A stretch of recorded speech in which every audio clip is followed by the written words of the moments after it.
Hey everybody, I'm Nick Von Walkerbarth and you're listening to the Von Dubcast. I like to do a little bit of intro where I talk about what's happening in my life, a little bit of background on the guest, what I felt going into the interview, what I thought of the interview, and just whatever else is going on. If you'd like to jump right to the interview, you can skip to 8 minutes. If not, we have one sponsor and we'll get right into it. Today's episode is brought to you by Freshie in Grand Prairie. Freshie is it's kind of like a mixture between fast food and health food. It's quick, it's easy, and you get delicious, healthy food. It's a pillar in my journey to try and be healthy. It's usually sometimes the only thing I do that's healthy in a day, but it's always there for me and I really enjoy it. If you're ever in GP, please stop by and check them out. Hey everybody, welcome to episode number 126 of the Von Dubcast. Have an awesome conversation with one of my best childhood friends, Jayde O'Keefe. She was a really great friend of mine and is just such a kind person and a funny person and all these really special things that I really value in a person. And I always knew that, but then you kind of go off just as life does and you go on separate paths and you get to see somebody grow into a whole different type of multifaceted person as you gain certain life experience. And, you know, I kind of missed out on the last, I don't know, not maybe 10 years in exaggeration, but not that crazy, directly of hearing from the horse's mouth what she's been through, who she's grown to be. And it was so much fun to sit down and to catch up and to see all that and to see that all those things that I knew of Jayde as a kid of just, you know, the kindness and the humor and all that were all still there. And now just all these other layers of really, you know, deep spirituality is not the right word, but just, like drive to be a better person and to grow and all these other things to layer on top of that really just makes me even more proud. I'm not surprised in the least bit. You know, like I would have expected that she was going to blow me away in some way. I just I didn't quite expect the particular ways in which it happened, and also just how similar we are. I couldn't believe how many times throughout this conversation she's just talking about herself and her journey, what she's been through. And honestly, you could just sub out whenever she said Jayde to Nick and it would have been completely as applicable. And it's like, man, we went on such different paths over the last 10 years, and to see just how similar they ended up being, it was so fascinating to me and quite enjoyable. And, you know, it makes you feel a little bit less lonely when you see someone that you respect and admire struggling with the same things that you do and coming to some of the same conclusions, some different. And that's what's nice. And you can kind of learn. Hopefully she learned a bit from me and I learned a lot from her. And I think that you guys listening are going to learn a ton from this conversation. It was so much fun. She's got a beautiful, beautiful place with a beautiful view. And she was so gracious to invite me in and just, you know, feed me with beer and whatever else I needed. And it was just such an enjoyable time. I really needed it. And another reason that this episode was special is because I haven't sat down and done an interview like this other than the ones I did with Chase for the road trip podcast since before I left on that trip. And I hadn't even realized it. And I think there was a lot of when you just don't do something like that, you kind of get nervous about it. And I was kind of scared to hop back into it. And I think that was keeping me from inviting people on. And I think you guys have heard me talk about this before, but it takes a lot for me to invite people on because it means so much to me that, you know, getting a no, even if it's just because they're nervous or they have all the right reasons in the world, it still kind of, you know, just stings a little bit. And it makes me a little bit gun shy to ask people. And, you know, there's so many people that I've asked and it's such a nerve wracking experience. I get it for people that have never done it before. That it's kind of a chore to try and make sure that I'm booking people, and I was getting a little bit lazy with it. And I forgot how awesome it is to sit down and have one of these conversations like this where you don't know where it's going to go and you don't have an agenda and you just get to let the conversation kind of flow, and it feels so great and just kind of what I feel like I'm meant to be doing. And I hadn't done it in so long. It really reinvigorated me. It was a great, great thing to have, and I'm really excited to get more going. But having said that, if you're one of those people out there that are listening that I've talked to you about it before, and we've kind of kicked the idea around doing a podcast, please reach out again. I'm super forgetful and I forget, you know, who I've asked and who I haven't, but now that I'm kind of moving into Edmonton and I'm going to be more situated where I can do more and more podcasts, I would love to start doing tons of these a week and actually, you know, booking myself up. So I'm, you know, doing 5 or 6 podcasts a week. That would be awesome. I would love that. Or if you have any ideas, if you know a friend that has a cool story or you have an in with somebody that you think I might be interested in talking to that you could help me out to make it happen, I would love that. Other than that, all the things I say every week, you know, if you could help me out by sharing one of the episodes on social media, following the Von Dubcast on Twitter, on Instagram, on YouTube, all those things really go a long way and really help grow the podcast. And Other than that, just a little update with what I've been up to. Kind of gave you guys a really good update on that last solo episode. Love the feedback on that.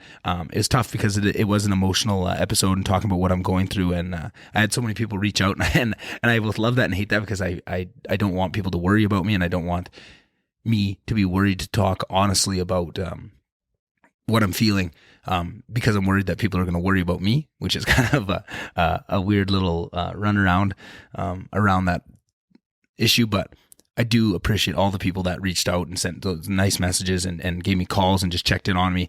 I do appreciate that. I'm doing great. Don't worry, guys.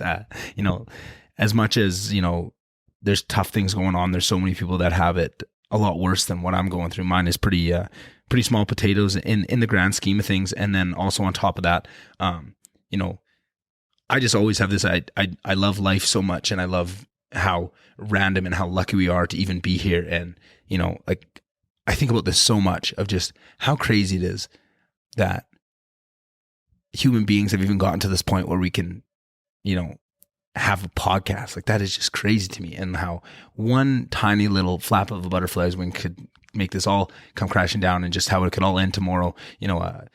I think me and Jayde might have even talked, it might have been after the podcast, it might have been on the podcast. We talk about the super volcano in Yellowstone, and how, we often think about that and how quickly things could just be over. And, you try not to think on those things, but that's what makes life beautiful, is it's finiteness. And I always have a really deep understanding of that. And no matter, even if you're having a tough go or a tough week or a tough month, it's only tough within that small time frame. And when you really zoom out and look at it from, that 1,000-foot view, things are pretty good. And it could always be worse. So I'm doing good, getting through all those things. Been so nice to have family around and good home cooked meals. That's been really nice. Like I said, getting to reconnect with an old friend like Jayde, that was awesome. And then to have such a good podcast come out of it. I mean, even if we didn't do a podcast, it still would have been super meaningful just to catch up with someone that, means a lot to you and all those things. But then to come out of it with a conversation like this that people are going to really sink their teeth into, and I think get a lot out of, that just makes it all the more sweet. And it's just the icing on the cake. So yeah, other than that, I hope you guys have a great week. Hopefully we can book some more podcasts and I start getting out, multiple of these a week, and then all these big plans I have can start coming to fruition. I just got to get all my stuff moved out of Grand Prairie. That's kind of the next thing on my list. And I'm pretty excited for the things to come. And even though I've been way, way, way too lazy right now, and I should be doing way more with it, I'm giving myself a little bit of leeway on that, even if maybe I should be giving myself a little bit more kick in the ass. Who knows? But you guys will be the first ones to know if anything new and special is coming out. So enjoy your week. Have a great one. And I will see you on the... No, I'm not going to see you on the outro, because Jayde did her own outro for this episode, which I thought was great. And I'm just going to leave it at that. So this is the last you'll hear me. Have a great week. And I'll see you guys on the next one. Bye.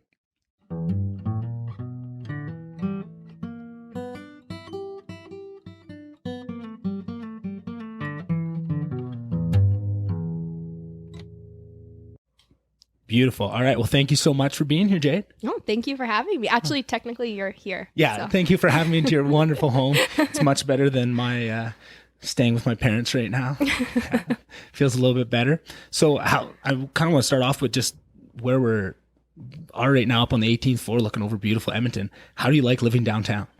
I love it. You love it? Yeah, I love it. It's such I think like when I was moving to Edmonton, I really wanted to have like a big contrast between like growing up in a small town for like 25 years. I was like, you're going to move to a city, you're going to move on Jasper Avenue, like you're doing it. And I didn't know how I would feel about it, but I love it here. Yeah. It's just like, there's always something going on, like not necessarily that I'm doing anything. I kind of a homebody a little bit, especially these past 2 years, but it feels so central. I like the energy here. Yeah. And that's something that like when I was thinking at places moving to Edmonton myself, like I would love to be downtown, but I don't think it's, for what I kind of need with like a backyard for my dog and stuff, it just doesn't really click the right boxes that I need. But on the flip side, like if I had all my druthers and I could, plop a house down wherever I wanted, it'd be downtown, because I think what I missed so much was that in the same way, I'm kind of a homebody, but I don't like the feeling of just being on my own. I like to have the energy around me of action and things going on so that I can be a homebody and not feel like I haven't done anything. You know what I mean? Exactly. That's ditto. And that's exactly what I loved about Lister so much. And I think, apologies for listeners that heard this a million times, but what I loved so much about it was I could go be a hermit in my room for days at a time and not really see anybody. But then when I would leave, or if I would need some interaction with people, it was so there.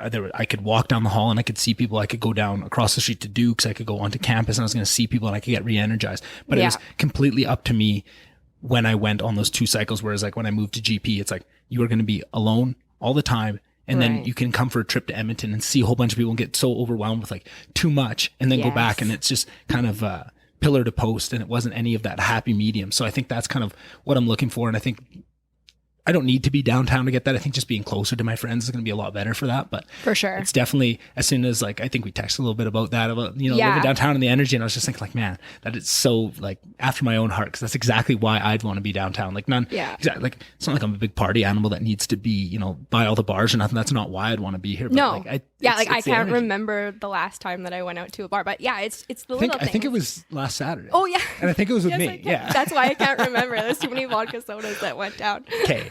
I'm not going to lie. I haven't drank with Slave Lake people for a while, and I forgot how we used to drink. And it's just like we're built different, but like platters of vodka sodas. Like not like, oh, I'll buy this round. I'll go get us both a singular vodka soda. It's like, no, let's go get a whole tray of vodka sodas and some shots and come back to the table. Yeah, that's just efficient. It's efficient, and I loved it. I forgot. I was like, oh, I forgot how much I love this, and I think I might love it just a little too much. Yeah, like, danger when you come to live here. Yeah, and I think I did so much of my drinking in university, specifically in Lister, where this is so not frowned upon. But so I think I never really realized it as an issue. But when I drink, it is like 0 or 100. There's no middle ground.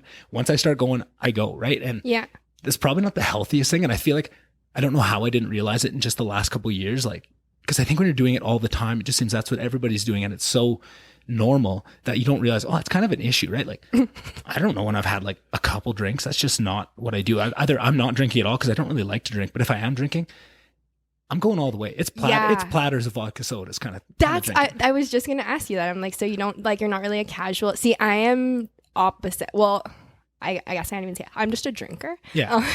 I love casually drinking. Like to me, like having a glass of wine at home by myself or like a vodka drink or whatever, like fuck, I'll make myself a paralyzer by myself. Like, geez, probably shouldn't say that. But like I really enjoy like having even a drink. Yeah. And so I can kind of go anywhere on the spectrum, especially, but it is, like you said, dependent on who I'm with, right? Of what level we're going to hit. And I think like mine is definitely a factor of being a big person. I don't feel anything with a drink or 2 drinks. Like it's pretty much nothing to me. And it's like, I also don't enjoy the taste of liquor. Like I shouldn't say that. Every once in a while, like there's a moment, right? Like people talk about like, oh, how are the beers tasting today? And like, it's a weird concept that shouldn't make sense because the beer should taste the same all the time. But like a beer on the golf course plus 35 tastes so much different than just a regular beer after a, you know, normal day in the winter or something. Like absolutely. There are times where drinks do taste really good to me, but on the whole, I'm not a big alcohol drinker just for fun. So I feel like that is always where I drew the line of like, I don't get any satisfaction out of like the 1 to 2 drinks thing. So that so why would you do it then? Exactly. But then that's what I find of when I am doing it, then I push it past the 2 drinks to the 4 to 5, and then it's see you later. I'm drinking all night. There's no stopping me, right? Yes. And probably not the healthiest thing. Like I probably should try and figure out where that comes from. Maybe, you know, like, and I know that there's been addiction in our family and stuff, and I was always kind of on guard for that. But I think when because growing up in Slave Lake and how I grew up and who I was, I never was into anything else like but drinking. I was the anti-drug guy. I hate any of our friends that smoked weed. I just looked down on them so hard, which is so funny now that I'm, you know, like I just find that hilarious. But like anything else, like doing coke, doing whatever it was, I was so anti all of that I just thought like, I don't need to drink. I like I said, like unless we're going out for something, I don't really need to drink. So I thought I don't have an addictive personality. And what I realized is like, oh, I do. I just don't like liquor that much. So then when I found other things, like I got hooked on chewing tobacco and like it was so hard to quit. And like other things, I just noticed myself with all these other tendencies. I'm so addictive. It's just, I'm very specific about what I'll be addicted to. And I got so lost in this idea that I don't have an addictive personality. I fell so hook, line, and sinker for that old trope that I really walked myself into some weird situations over my life. Right now, I just realized, I got to be careful with what I like. Like, I've never done cocaine in my life, but like, I know I don't want to, because like, you'll love it. I love it. Exactly. Yeah. And I don't even, same. I don't even want to risk that. Like, it seems really fun to like, it'd be great to try. Like, I don't know, if I knew I had 6 months to live, then I'd probably try it. I'd probably try everything. But like, yeah, I got a lot of life to live. I don't really want to walk myself down, some wonky streets. And I think also, totally, I can't speak for you, but I know myself growing up in Slave Lake, we got to see a lot of the bad side of it and get to see what it can do to people's lives in like the bad way. And I think that's probably what put me so far into this, anti-drug camp, more than like the DARE campaigns and stuff, was just kind of seeing the actual effects of what it can do to people's lives, like right up front of you. Yeah. And I think too, like with you saying like how you take things like 0 to 100 is like, I don't know if that's a Slave Lake. I don't want to say like everything's a Slave Lake thing, but like definitely, with like some of those things there, it was, you've seen some people that like couldn't just do it casually, or like it was like, okay, as soon as you're doing it, it's like going to 100, and it can like I've very personally closely seen like lives destructed by it, and like people that can't even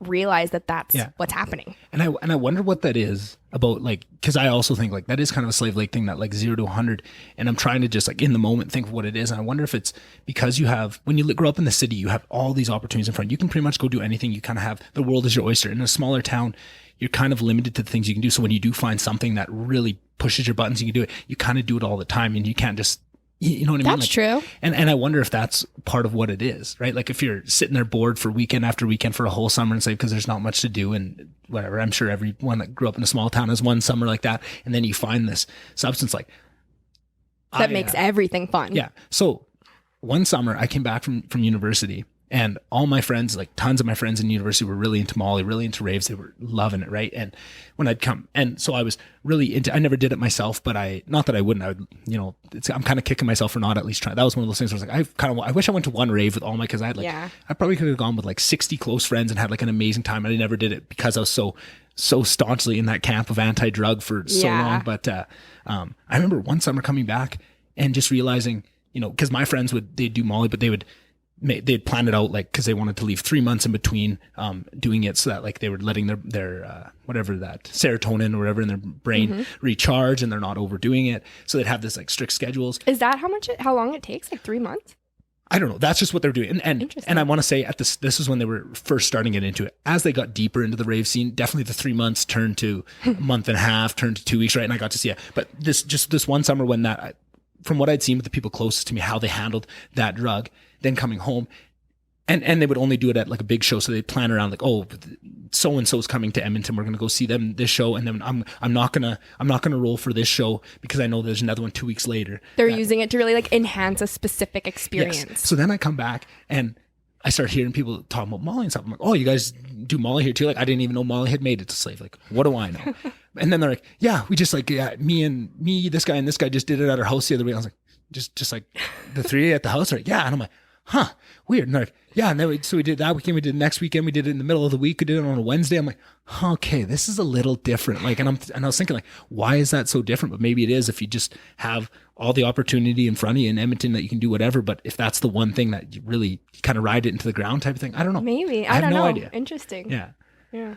So I heard you mention that you enjoy podcasts. I do, yes. I'm so curious. I love having a podcast guest that listens to podcasts, because I'm always curious what other people listen to. What are your favorite ones? Okay, so honestly, the first thing that kind of got me super hooked on podcasts True was crime. No, yeah, I do. I love true crime. Absolutely, every girl that enjoys podcasts has at least one true crime one in the syllabus. Yeah, I'm subscribed. Yeah, but no, the first one was Armchair Expert. I Oh, think Dak by Dak Shepard. Shepard. Yeah, I remember just happening to stumble upon that. I used to clean my mom's office, which is kind of how I got into podcasts, because I used to clean it for her once a week just for like extra cash, and just got tired of listening to music. So I remember the first week that podcast got released and listening to the first episode, and now it's like one of the biggest podcasts. Yeah. And so I really like that. I do like true crime. I'm a sucker for those. Yeah. Which ones? Because there's so many. That's the other thing. I'm almost too many. intimidated by it to even find which one. Yeah, I know. Well, I could give you like a list of numbers. But the thing is like, girls are so weird. But like the thing of my like episodes that I'll be like, it's like these were the most gruesome, scary ones. Don't worry, my mom loved all the like not podcasts obviously, but like the Datelines, the like what Forensic Files. Like she used to watch. So I enjoy them too because they hook you. Like I totally understand the appeal. The appeal for sure. Like I get it 100%. I'm just so curious because I get it. I'm so curious why it is such a feminine drawn thing because as a guy, I get the appeal.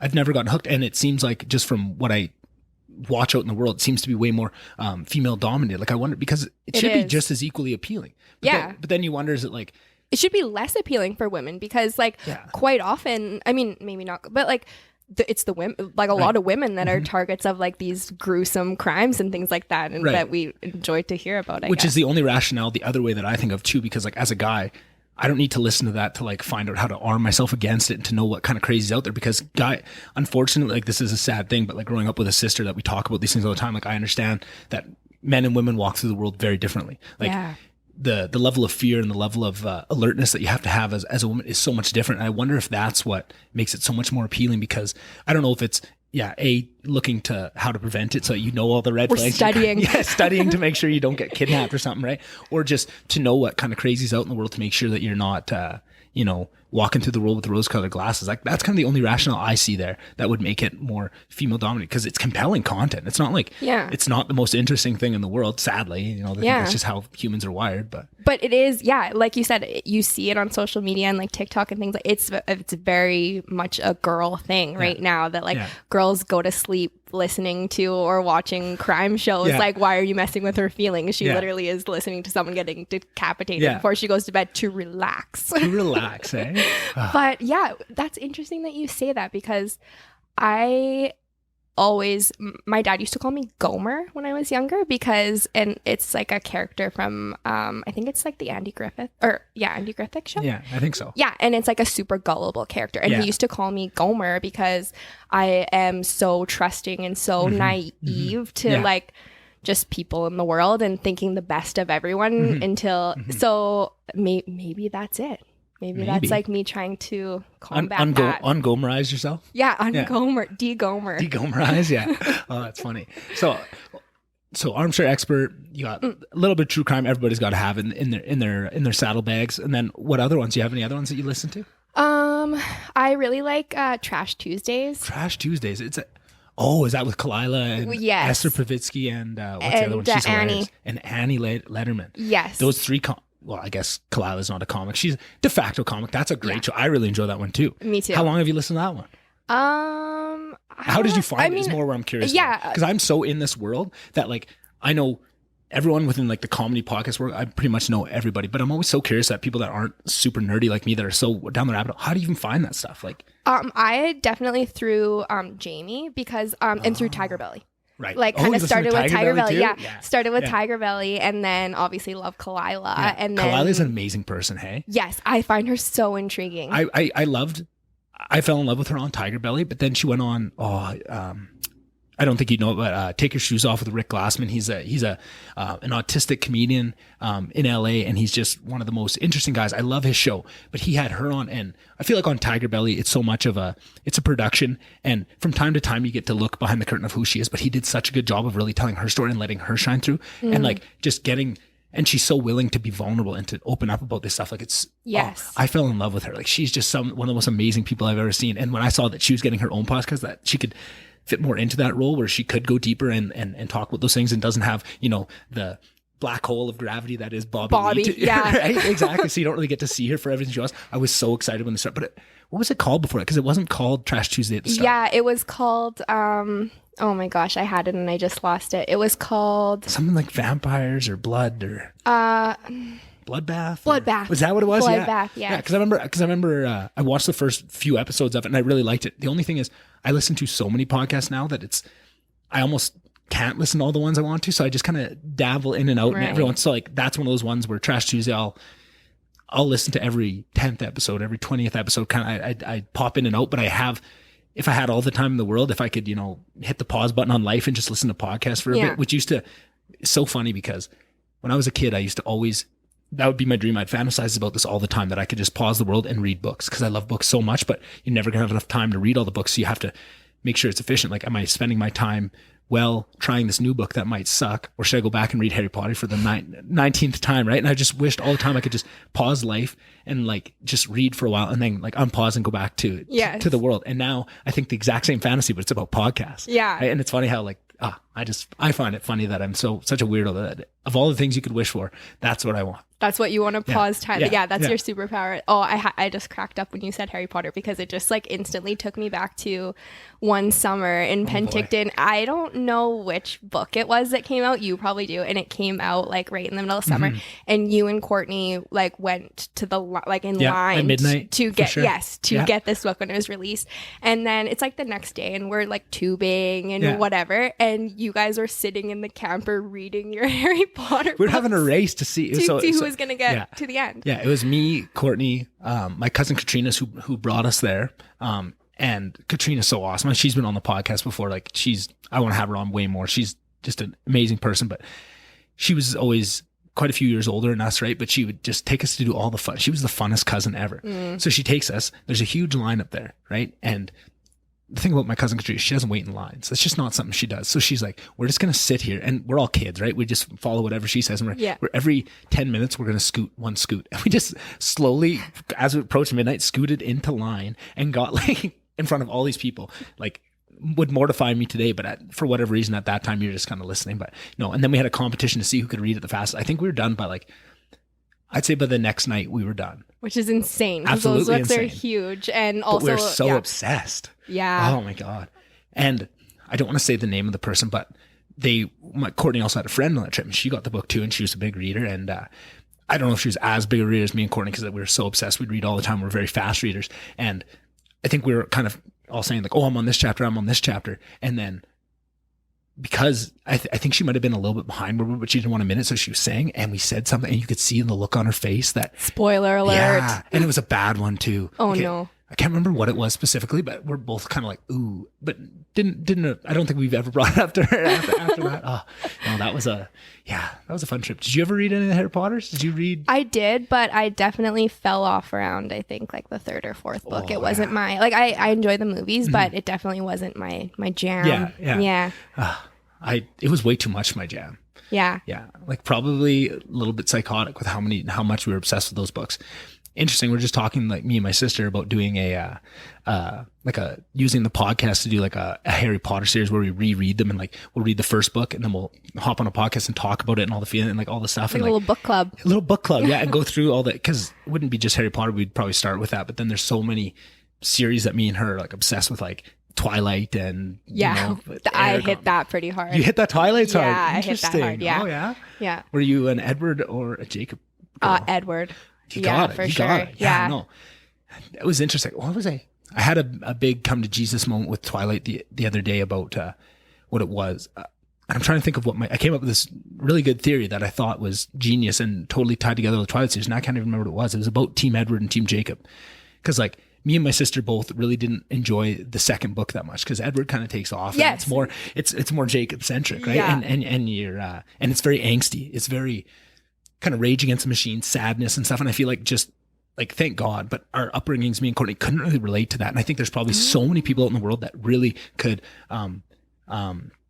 like speak to that book and could really feel like the subjects and the tension of it. And it really spoke to them. And they're probably more the Team Jacob people. And I was like, man, I wonder if like whether you're Team Edward or Team Jacob is like really determined on like what kind of childhood you had and like what have you experienced in life. And I don't know if that has any merit to it, but hopefully at one point I can have Stephanie Meyer on the podcast and I can ask her about it and find out. Yeah, goals. Yeah, goals. Well, that's the thing. Like I got to have a couple authors on who wrote some of my sister's favorite books of all time. And it was probably to this day the coolest podcast I've done, of just how nerdy I am about that stuff, and to be able to ask all those stupid little questions like, was there a theme here? Like it was never explicitly stated, but is this what that was about? And for them to be like, yeah, like thanks for picking up. And I was like, so cool. And like that gave me so much drive to like keep growing this podcast, because like I gotta have JK Rowling on, I gotta have Stephanie Meyer, I gotta have all these people. You gotta get there, and that's so attainable. Exactly, yeah. Like, and it didn't feel attainable until I got that first one. I was like, oh, I can do this. I can do this. Yeah, it was cool. It was cool. Meet like your kind of heroes. Yeah. Exactly. And in all these different frameworks too, like my author heroes, my comedian heroes, my,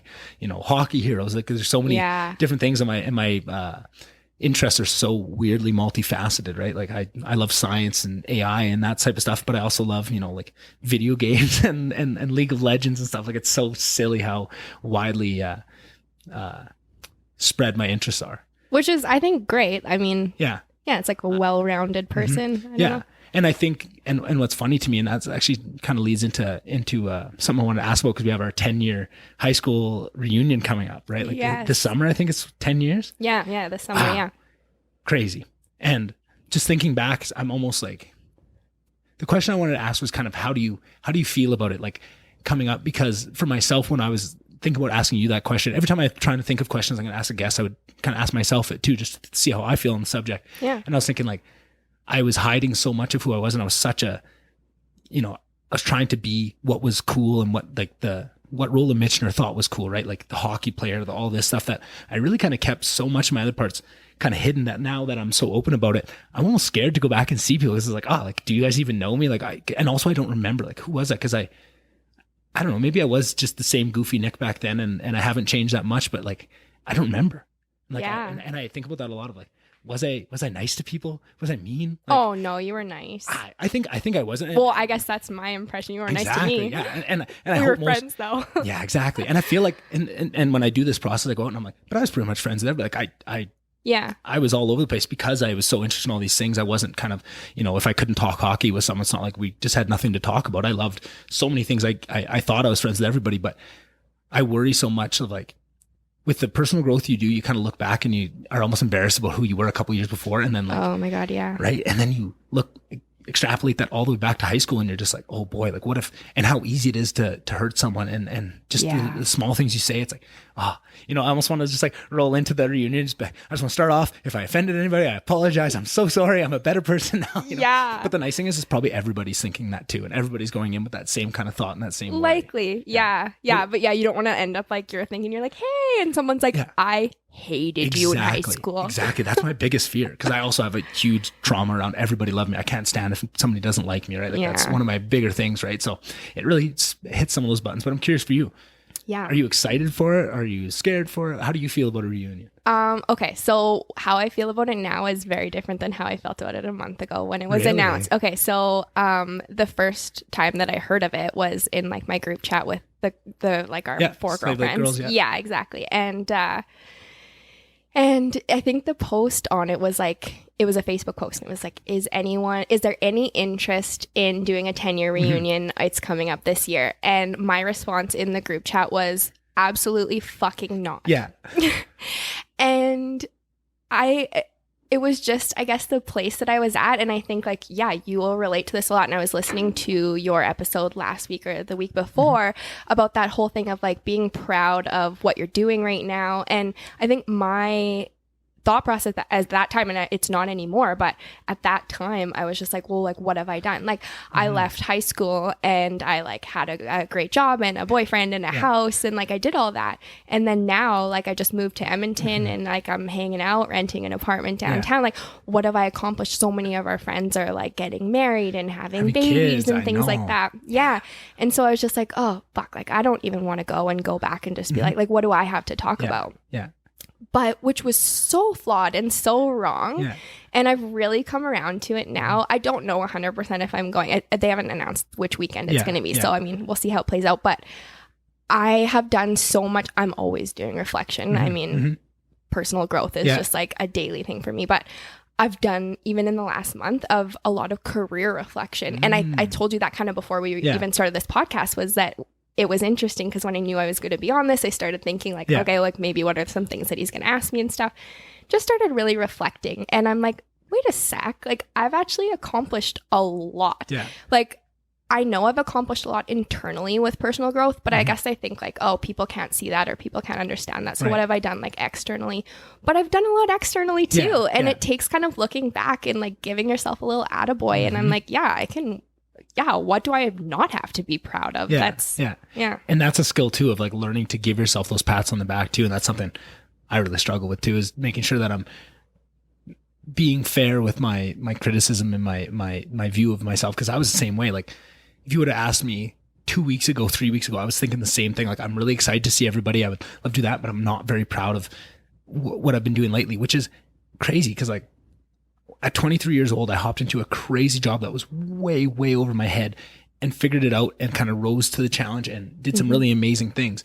But I wasn't all that proud of it. I don't know what it was, or if it's just my own issues of not being able to see the good in things. But last Friday, I went into work for the first time and kind of moved some of my stuff from my office and GP into my dad's office. And I'm going to start dipping my toes back in the water of helping them a little bit. And just over that day and sitting in the office, I got to see so many of these ginormous undertakings that I kind of single-handedly forced everyone to jump onto, thinking this is going to be years out, and to see them like, oh, we just finally, I can't say on the podcast like what it was, but just like, wow, we're there. Implemented something that you kind of pioneered. Exactly. And to see it actually come to fruition, like, it's really cool. And I am really proud of that. And it's like, no one will ever see that, right? Like, no one will ever know that, but I know that. Yeah. And that thought of like going in of like, because I was thinking the same thing, like rolling into this reunion, be like, whoa, what are you doing? It's like, yeah, I kind of have a podcast, doesn't make any money. I live with my parents. Like, you know what I mean? It's like, shit, like, this doesn't sound as cool. Whereas like when I was in the middle, maybe not towards the end of the job, because I was kind of getting a little bit jaded about it. Interesting word choice. A little bit jaded. Yeah. But if you would have asked me like 1 or 2 years in, when I was like super proud of myself of what I was doing, like have this big company, I have all these employees. I was really proud of myself. Like, we do really hard shit all the time. We have huge problems come up and we just problem solve them in the moment. You know, like we have a customer call that needs like 30,000 liters of fuel. Every truck's busy. We have to stay up all night calling different people, trying to get it. Like, it's really cool stuff that we did at that time. But yeah, you don't give yourself those pats on the back until you kind of look back on it. Like you say, you don't realize how cool it was of what you did at that time, right? Yeah. And I would look at you as having, an incredibly successful career, and then flip this portion on its head, which again, a month ago, I would have been like, but I've done so much reflection, and it's so easy to say it about someone else. But I'm like, okay, no, you're not doing a podcast living in your parents' basement. You have taken the fearless leap to do something that you love, which, I mean, some people go their whole life without doing. Fearless. There's a lot of fear. But doing it anyways, which means more than anything. Right. And that's huge. Well, and a lot of people, like a lot of people, I mean, just work a 9 to 5, which there's absolutely nothing wrong with that. Yeah. But that's something huge to be proud of. And then I think a lot of people would look at it and think is amazing, but we don't. And and same, I think we kind of maybe same timeline, same kind of thing, as I would have said the same thing a couple years ago. I was the COO of a major business in Slave Lake, a very like reputable dental clinic, a big, nice, fancy clinic that everybody went to and loved. And I worked with this amazing team, and I had this amazing mentor and boss who, I mean, my boss that I was working with she has a podcast. She's like speaking on cruise ships for Invisalign, like in big companies, like just doing these amazing things. And I was her right hand, and managed a team of 26 amazing women, and just did so many amazing things. I think, maybe if you would have asked me at that point, I would have been like, okay, people. Let's do an 8-year reunion. People can, people can see that I'm thriving, but that's what it is, right? It's what people see. Which is so silly, because that's not what I value. I don't value what people see, because like when I left that job, the reason that was so easy was because I knew that what I was most proud of was the skills I picked up, being able to do that, and like what I learned and what I know I can accomplish. Like, people kind of were like, oh, you're leaving like all that money on the table, because I was making pretty good money doing that job. Like you're walking away from that. It's like, but it's not that scary, because I know that I have within me the skill set to do that with a company of that size. And I could walk into any company right now and work my way up to be doing that at whatever company. I could take this skill set. But for some reason, even though I'm confident in the skill set, because I'm not doing something that actively shows it, which maybe someone would disagree with the podcast, but like I have my own things of like my grandiose vision of what the podcast is, really makes it hard for me to be proud of it, because I see where it should be in the future. I talk about this all the time, but like the skill set's still there. It doesn't matter if people can see you using it. You know what you have, right? And you've proven it, right? Like if I didn't have the skill set that I confidently know that I have, that business would have been a shit show, right? Like it would have been falling off the tracks, right? Like there is proof in the pudding, but there's some weird human nature thing about having it be visible to others that makes it have this different level of value, which is so silly when you say it out loud. Like I know, I hate it. It sounds so silly, but it's so real and it feels so real. Yeah. Yeah. And same thing, like I look back, that was an incredible time for my career. But Jayde, that was not an incredible time for me. And it was, there was a lot of really dark turmoil that was happening inside of me and in the background and in family and home life and things like that. And I don't know. I look at myself now and thank God the path that I've been on that I've got here, but I love this version of Jayde. I love her. And so it doesn't really matter like what I'm doing or if I'm doing a job that's quite as, I mean, I'm still doing the same job, but I'm working in a smaller clinic right now. But yeah, it's like I've still gone leaps and bounds and I should be so proud of that. Yeah, for sure. And it's eerie how similar it is to me because exact same way, like at the peak, like of what externally I was proud of like what people could see was definitely the darkest times, right? And I was absolutely losing my mind in that job doing that, like being away from all my friends, all my Slave Lake friends, and then all my Edmonton friends. So I just, you know, I left all my Slave Lake friends, went to university in Edmonton, built up this whole new, and then left them again and went out on my own. And now you're alone, you're doing all these amazing things, but like how you're doing inside is not very good. And exactly the same thing of now, I'm so much more proud of who I am. And I'm so much like so much of the inner work is so much better, but for some reason still that external validation of what people can see, because it's hard to show people the internal growth that you've made. It is. It is. But I will say, lately, I mean, in the past 6 months, I would say like I'm doing just I would say I'm like at the peak of like my personal growth and like loving who I am. And like I've done so much work and stuff like that. It is interesting, the people that kind of come out of the woodwork and make comments or comment on your Instagram stories or you talk to them or whatever. And they're like, oh my God, like you just look so happy. You're just living the dream. You're living this amazing life. And like, those people don't even know what my job is. Like they don't know where I live, like what I'm doing. And somehow that is shining through. And so I think it does. It's totally in our own heads that we think people can't see that, because I get way more comments of that right now than I ever have in my life. Interesting.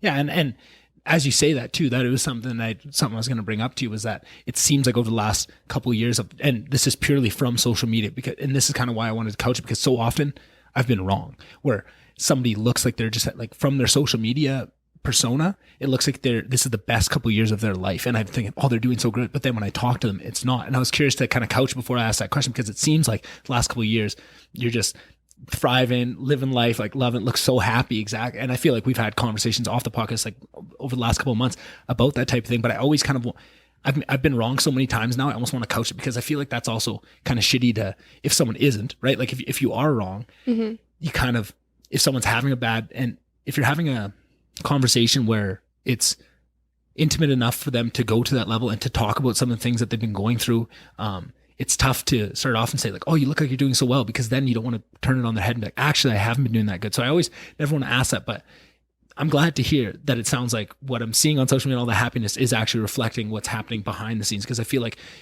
with social media, it's so hard to tell. It is. Sometimes people, and I've almost started to invert that. And when I see someone that is posting tons and really putting on a really happy face, I'm always more curious to check on those people, make sure. And like people like myself, where I hate posting on social media. Like if I didn't have to do it for the podcast, like if I could hire somebody just to do the social media for the podcast, I would love my life. Like I don't know what it is. I just don't like it. I don't like caring about likes. I don't like, like doing that stuff. And like people always talk about like Instagram stories. Like, do you go through and look who looked at yours?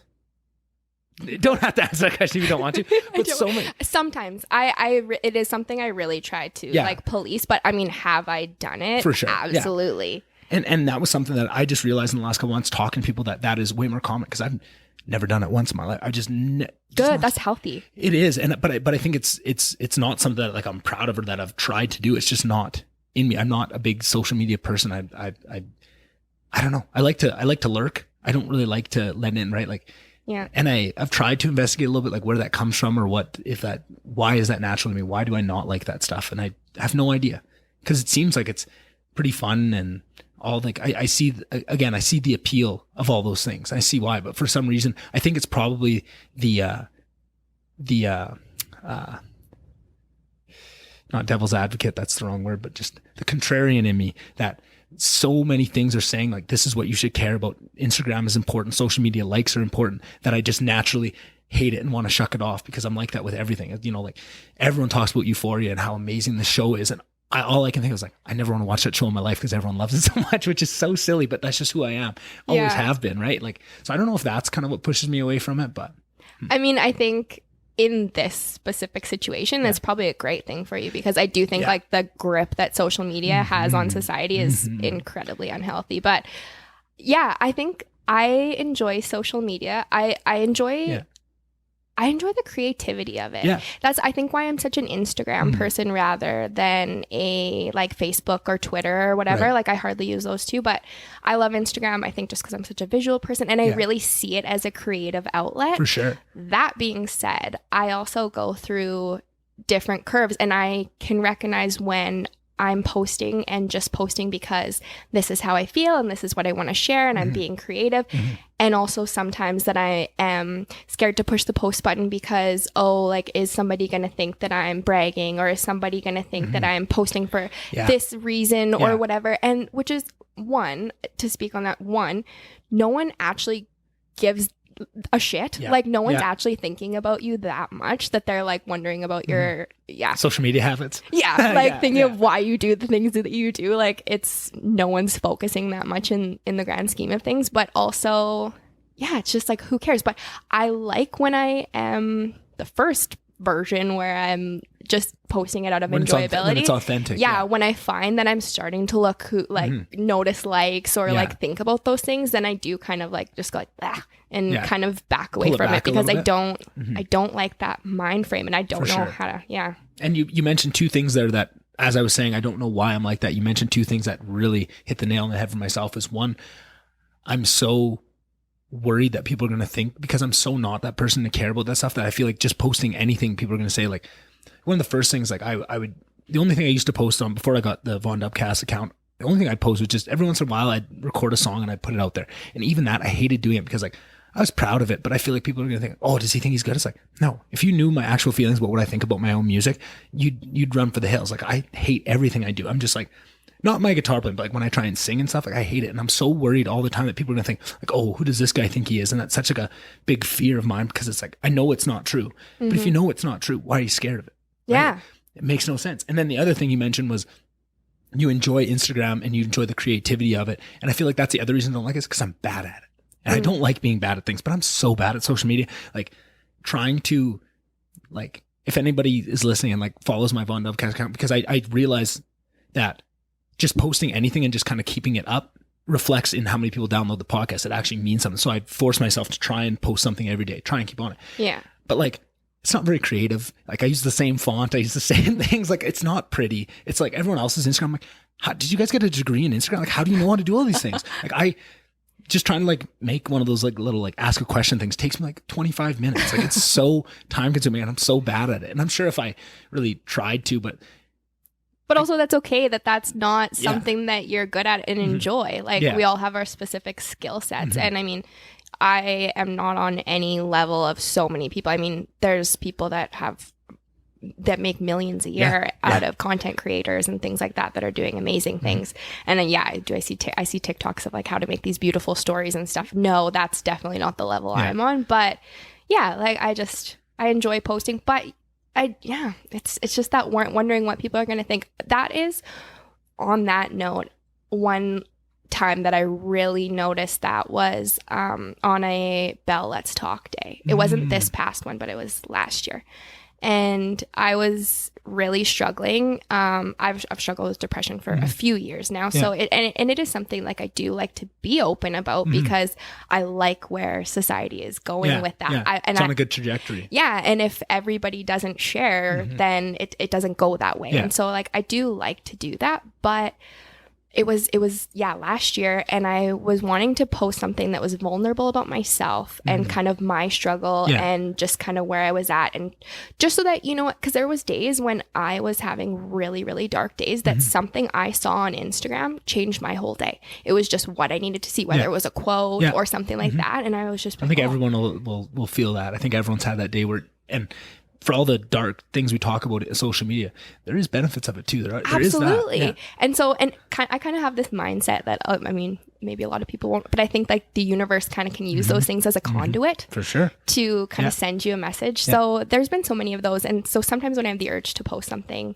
vulnerable or something like that, I go, okay, maybe I'm meant to be this conduit. So Exactly. I Maybe want to someone post needs it. to hear Maybe this right someone now. needs to hear this right now. And I was sitting with a post that was, very vulnerable. But I mean, it was the day everybody's sharing the story and everybody's saying that they support it. Yeah. And yet I'm sitting there with it in my drafts for like 30 minutes. Yeah. And Him and Han over yes, it. Yeah. and going, but the reason why was not that I was scared to share it, Yeah. was that I was scared that someone was going to look at it and say, oh, she's just trying to get attention. Exactly. And everybody, yeah. And I have that same thing, less with social media, but like I get pretty vulnerable on this podcast sometimes, right? And that's exactly it. It's the fear of doing it because you don't want people to get the wrong idea of it. And I feel like I'm so grateful to have a podcast because I feel like it's so long form and I can really, it's not like I have to fit it into an Instagram story or fit it into a couple, frames and you can't get too long. I can kind of talk for as long as I want. I can really get my ideas heard, right? So this is kind of more my medium for it. Also, I'm really bad at social media, so it's just not the right place for it. But even with that said, I still have that worry. And it's not about, because I think most people kind of give me the look, holy man, like you put that much out there, right? Like that's kind of that would be terrifying. It's like, it's not terrifying. The only thing terrifying of it is if it's going to be misconstrued as an attention grab. And it's like, because deep down that this is so not it. This is so like what I get out of doing those very vulnerable podcasts and getting and just there's magic to words and putting it out, speaking it verbally out into the world, even if it's just into a microphone, even if I deleted it after I never posted, just the fact of saying it out loud helps so much. But then sharing with other people, that's what I think, like maybe it'll be, and I have gotten some really amazing messages from people saying like, hey, that episode right here was exactly what I needed on the day. And I was really struggling and hearing what you talked about, right? Like that. And that means the world to me. And that's what kind of gets you over that hump of worrying over those admittedly silly worries that we probably shouldn't worry that much over, but I think it's pretty natural, right? Like for I think so everybody to have too. that. Yeah. And yeah, like when we see others do it, we don't think that. Exactly. I'd never think that for a second, right? Like, yeah. Unless I know somebody that is very attention and does it all, like there's certain people that I might have that, and it probably isn't. Like, but I mean, does that person really need to care what you think? And I think they don't. Yeah, and it doesn't matter. I don't care what I think. Why should they? Well, I think that's been. I mean, there's been a lot of ups and different personal growth for me. But in this past year, moving to Edmonton, I think when I first moved here, I knew like 3 people here, and I had lived in a small town my whole life. Like I was really coming in dry. Yeah. Like I love it. I did not know what I was doing. Yeah. And just kind of got into circles through mutual friends and got into kind of a really big crowd and was really just kind of molding it was almost like I chose these people that I ended up being friends with and things, and I molded myself to be something that they would like. And I was just not, I mean, it was also my depression kicked back up. Like so many things responded to that because have you heard that Jim Carrey quote about depression where it's like he says that depression is when your body is tired and your mind are tired of the avatar that you're playing? Yeah. And I was very much playing an avatar of just like, okay, so these are these people, I want them to like me. So and I mean, I was not being completely fake, like I'm always Jayde, but I mean certain, like just trying to pick up, like people seem to like kind of this type of person and just little things. 100%. And it took me really just pulling a 180 to now where I'm like, okay, I'm going to be my genuine, authentic self. And then the people that gravitate to me are the ones that are meant to be in my life. I'm not going to choose people that I want to be in my life and then try to be a version that they will like. Wow. So to circle back on like the posting and stuff, it's like, so if you know me, you know who I am, you know that I'm authentic and things like that. You're never going to have that thought when you see my post. Yeah. If you don't know me and you have that thought, it's really none of my business. Yeah, because you don't know me anyways. Well, yeah, you don't know me anyways. And what you think of me is absolutely none of my business. And that's so funny to hear you say that, just of how much it dovetails with like my situation. I think that's just humans. We're so much more similar than people would think. But like that was one of the things I wondered too, because I got to see you make this big move, and like, I had also made a big move like a couple years before that, right, to Grand Prairie, and I did not do the same thing. I did not make many friends. I went into it knowing 0 people in GP.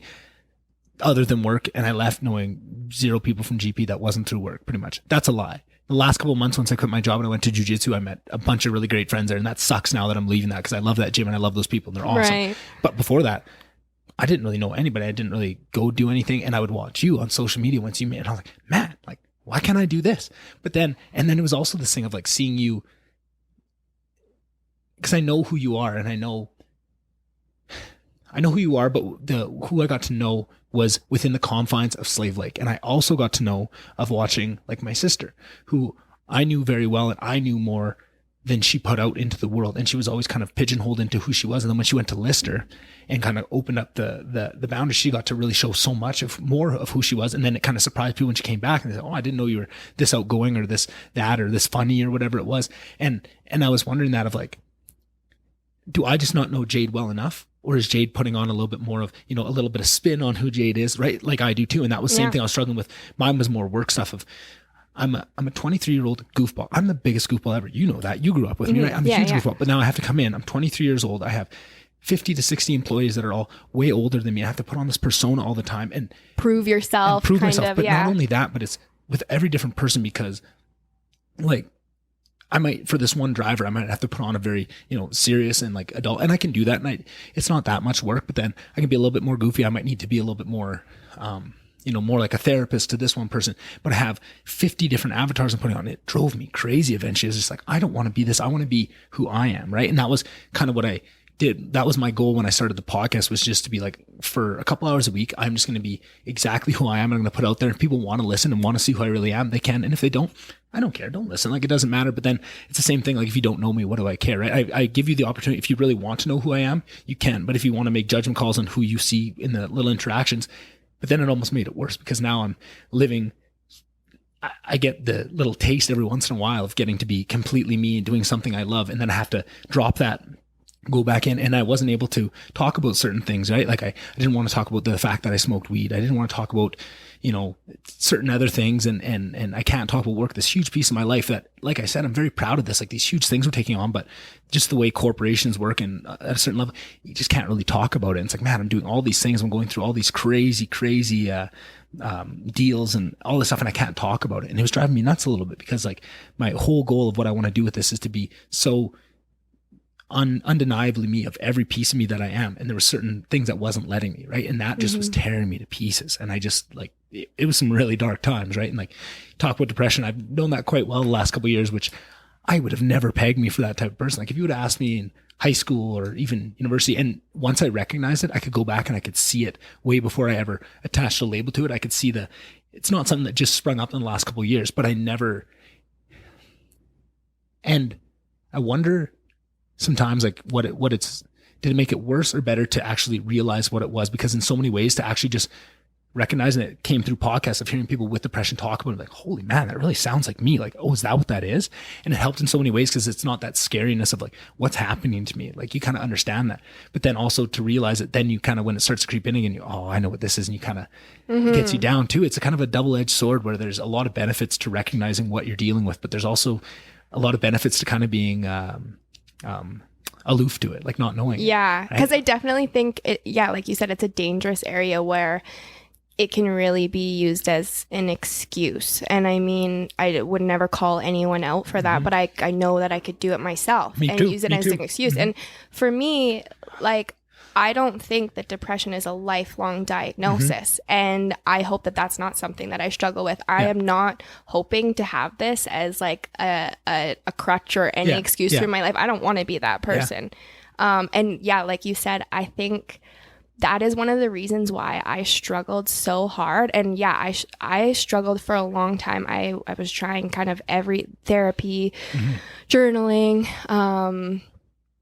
hypnotherapy, Reiki, like you name it.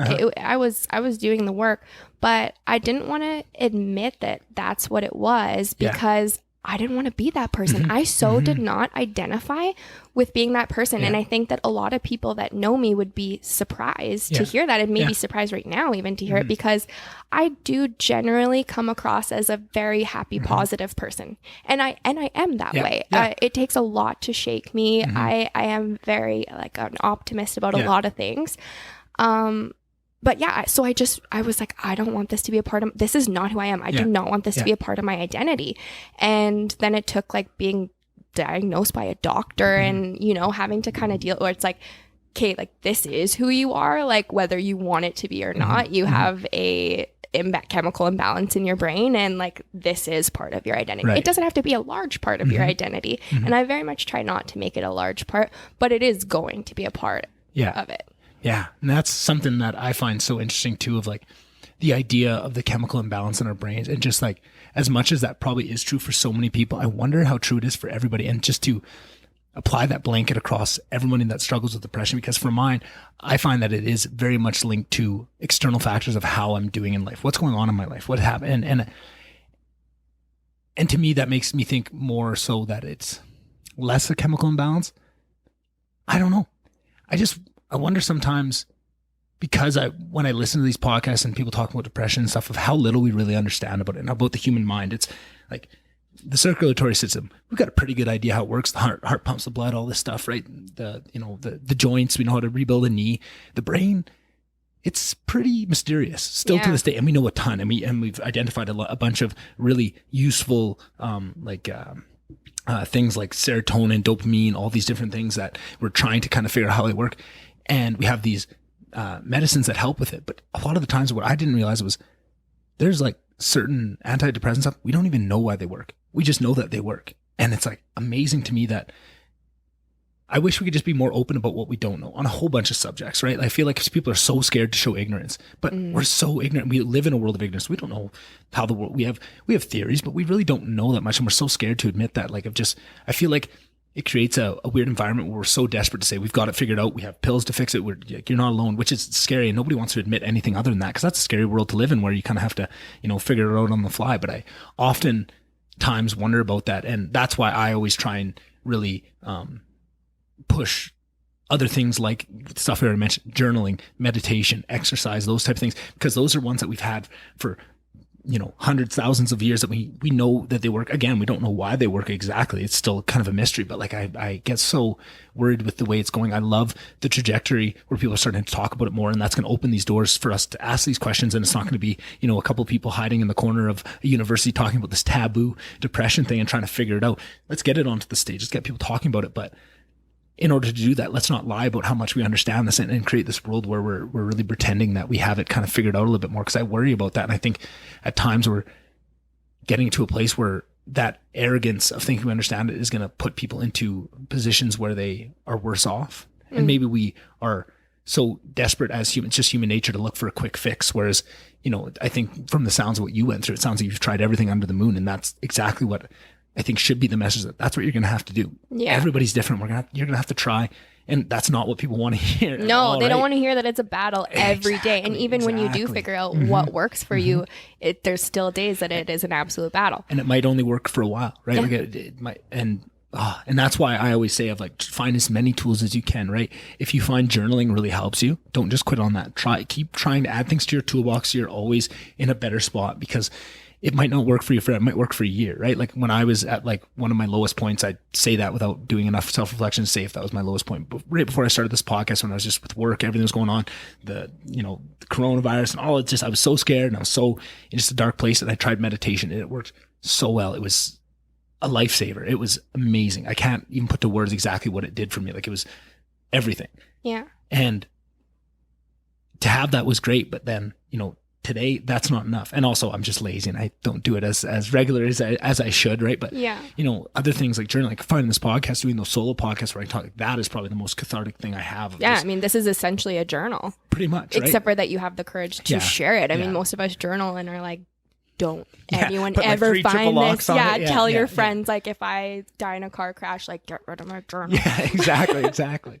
But I've never been scared of that, because I think it's probably a lot of piece of it is ego, but I am proud of who I am and how my brain works. Like I have a lot of self-worth issues, and a lot of it is like body issues, and like so much of things stem from that, and like physical ability, and like in sports, like I was never all that great at sports. Like I was always above average, but I was never excellent, right? I was always like, of our friends, like the group of like athletic guys. I was the bottom rung of the athletic guys, right? Like Right. I could play within that, but my mind, I was always very proud of my mind and how it worked. And I would, like, as much as I would never want to, you know, put my life on the line for my hockey abilities, I put my life on the line for my mental abilities. Like, I'm so proud of that, but I can never,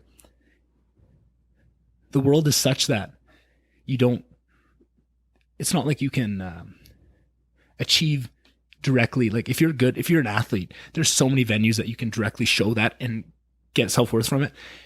If you're like smart or competent in certain ways, again, it goes to those external things. Like, what's showing it? Like, do you have a big job that shows that, right? And that's what I did. I went and got that job, and I did those things because that showed what I already knew, but that was a way to show it to the world.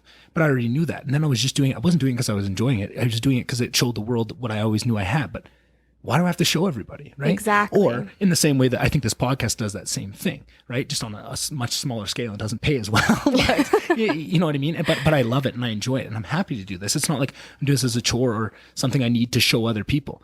If nobody listened to this, I'd be fine because I'm so proud of the conversation. I'm proud of what it is and what I'm building, right? Like, it's a much different thing and it creates a much different type of happiness from it. But in a way, I'm still doing the same thing. I'm still clamoring for validation in a way that probably should be coming from inside. But I think that's probably the human struggle. Everyone's going to be doing that for the rest of your life, and you can get better and worse at it. There's going to be times where you're really rocking it and you're doing great. And there's going to be times where, you know, you're really looking for those Instagram likes, and there's nothing wrong with that. If that's where you are in that time, just try not to get stuck there. But Absolutely. everybody's been there. We're probably going to be there in the future at some point, and there's nothing wrong with it. But just I think the first step is understanding that and understand that maybe isn't the healthiest validation, even though we're probably it's tough to find really healthy ways to find that validation. It should come from inside, but as long as you're trying and you're making sure you're trying to move towards that is kind of the only thing you can ask of yourself. And I think too, like, a big thing for me that I've realized is like having the right people in your corner and having people in your life. I get so much validation from these just amazing people that are in my life. And I have struggled with self-worth and body and face dysmorphia and things like that my entire life, and have never felt beautiful, have never felt, you know, like, just things that people like. Crazy talk, Jade. Crazy talk. You're distracting me with your reaction. Facial expressions.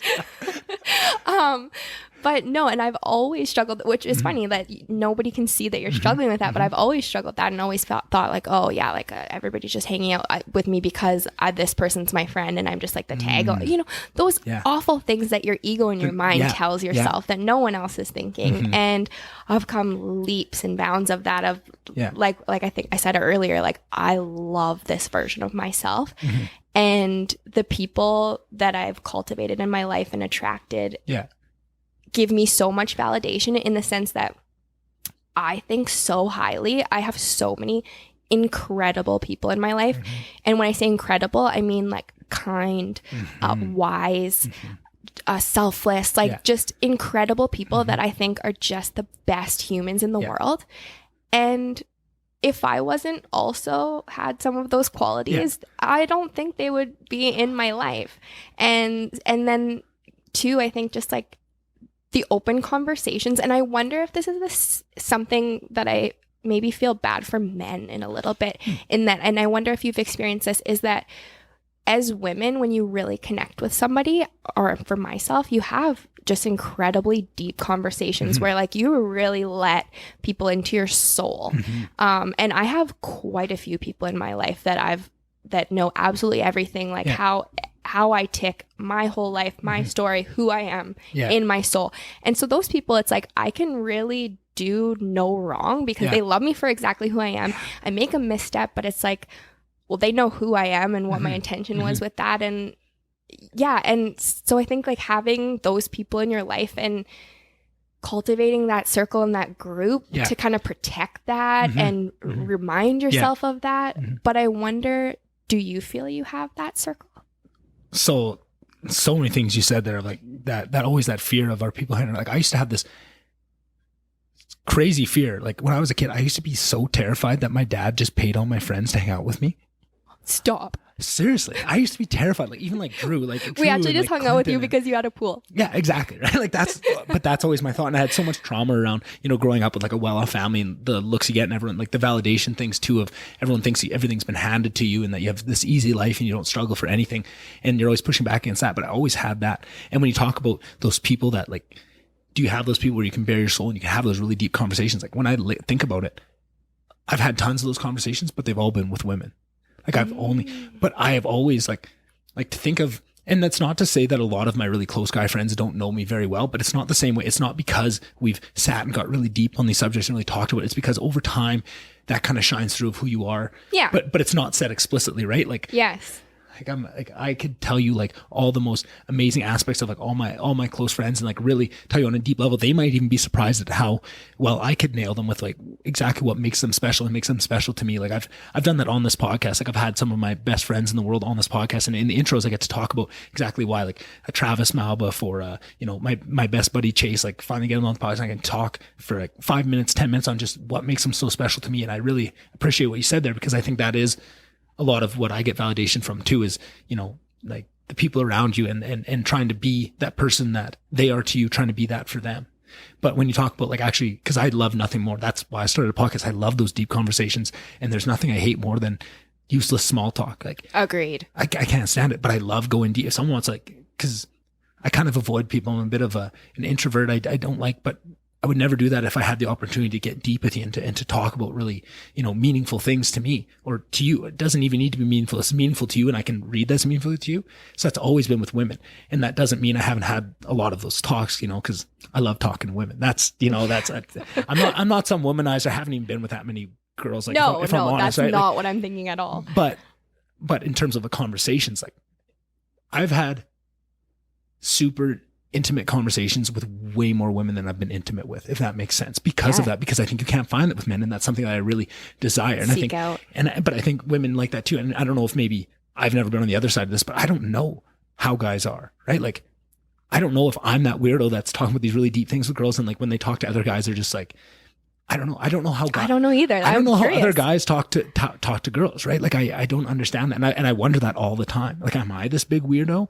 And what's, for me is that of like wanting people to know me that in depth is always something I always feel like people don't know me. And that's kind of another big reason why I started the podcast, is I want people to know me the way I know myself. And I want people to, like, I feel like people love me, but they love me for that avatar of who I am to them. And they love this piece of me that I've curated for them, but they don't know the whole me, right? Like even like when I say my best buddy Chase, like I'm super duper myself around him, right? Like about as close as you can get. But I definitely am not 100% myself, because, if I say some big word he doesn't know, he's going to make fun of me mercilessly for it, right? Like mercilessly for it, which brings back so much trauma of growing up in a small town and saying some word no one knows, and everybody in the dressing room makes fun of you. And it's just so embarrassing. And you're like, I wish I just didn't even say it. So I have a way different way I talk on the podcast. This is not how I talk to my friends, like using certain words and stuff. That's not how I operate. But then, and even with my family, sometimes I struggle with it because they know me fairly well, but even them, sometimes I'm like, like, do you even know me? Like I'd say my sister, because we're so similar too, she knows me, but then it's always been girlfriends. And that's who, like, I feel close enough that I can show every piece of who I am, top to bottom, and, a high school girlfriend, you're not really going to do that. And as you get older, I found more and more of that. And just recently with like my last ex-girlfriend, she knew me better than anybody in the world. Right. And that is a certain kind of, that was an amazing thing to have, but then to lose that and to know that the pain of knowing that somebody knows you in and out and all the things, and I still like, it's not like it makes me question myself, because I still love myself and I don't, but to know that someone knows me that more intimately than anybody's ever known me. And I always had it in my head that if anybody was to know me that well, there's no way they could ever leave, because I love, like, there's no way anybody, and to see that is a different kind of pain. That is like, I don't regret it at all, because what's life worth living if you don't let someone see you in that way? Like, absolutely, you know what I mean? Yeah. So I don't regret it in any way, but the other side of that, of the pain of seeing that, is it's a different feeling. It's a different feeling, yeah. And you are, you're very early in this journey. I mean, I listened to your episode last week where you got very open about the breakup and kind of. I was very intrigued for a lot of reasons, but one thing I found very intriguing was kind of how you were kind of going through this now at this point. And just as a woman, I recognize, and I think society recognizes, it's very well known that like in breakups, women go through it like right away. Instantly, and men kind of aren't. And then usually it is like 7 months later, a year later or whatever, that like, that they kind of, it hits them, or maybe they like come back or whatever. And so it was very cool to hear you kind of talk about it and hear your mindset. And I was like, oh, I wonder if that's it. Like, if that's the typical mindset or if that's just like one of the reasons it's that way. But you also, though, you are early in this process. Like you're going through it. And I think one other interesting thing is a step you'll get to is somebody that knows you that intimately becoming a stranger. Because you're very much still in contact and and still have her in your life. And I mean, maybe you will continue because I know you have a dog and stuff, but even that, it will become where it's just only about the dog at some point. And that's kind of what that changed to exactly what you said of not talking all the time. Anyway, it was that change, right? And that's when everything became way different, like way more real and way, right? Like that is a weird turning point that like you think you're ready for, and then you realize, oh, I'm not ready for that at all. Like in your head, you think So now fast forward 2 years and you'll get there. And I mean, it's a journey that everyone has to go through. And I learned so much going through a big breakup. I mean, I was in a 9-year relationship and went through, it was like, comparable to a divorce. Pretty much. And it was someone that I had been with my entire life since I was 15. So somebody that knew me, it was also a huge part of my identity because I had never been an adult person by myself. I was always another half of someone else. But it is a very interesting phenomenon where you go to the point, it really, to describe it almost like separates lifetimes. Like I feel like my life enslaved, like, and I mean, it's a very hard line because I moved as well. That I like that life was like a different lifetime, and then like this is a new one. Like I built this new life, and it's separate, and I kind of look at it that way. But it is a very strange thing to have somebody that knows you that intimately become an absolute stranger, where you don't cross paths, you don't talk, you don't know anything that's going on with each other's lives. It's strange. And I mean, I've experienced that even with like I really haven't done much dating, and just because I haven't wanted to at all. But even some people that I've seen a little bit, and you do like get to knowing this person, and then it doesn't work out, and it's like a week later they're a complete stranger that you will likely never see again. Weird. And it's very strange. Sounds terrifying. I don't want to go through that. But the other side of that is kind of freeing, don't you think? Because a little bit. You will also be that way to someone else. So it's like you bare your soul and you do whatever, but at some point you'll just be a stranger, and I don't know, it kind of gives you like this anonymity.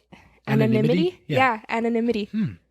And maybe it's a little bit different. I feel like it's got to be a little bit different as a guy and a girl. But I always feel like, as much as probably most men would never admit, like I see way more of myself. Like if you took the stereotypical traditional man and woman, I'm way more feminine than I am. Like on the average, I was always like that. Like I'm way more vulnerable. I always have. I always read. Like I'm an emotional guy, right? So I feel like so many of the typical tropes, I almost fit better into the female box of how I, at least emotionally, right? Like, I'm definitely a dude. I'm a goddamn caveman. Like, there's no shortage of that too. Like, it's definitely pretty innate, the old testosterone that does some things to you. But like, but I know what you mean. Yeah. Like I remember always Nick's a softie. Yeah, like, always that's have how been. I've always looked at you, and you always were close friends with a lot of us that were girls. Exactly. Growing up too. So many of my closest friends, like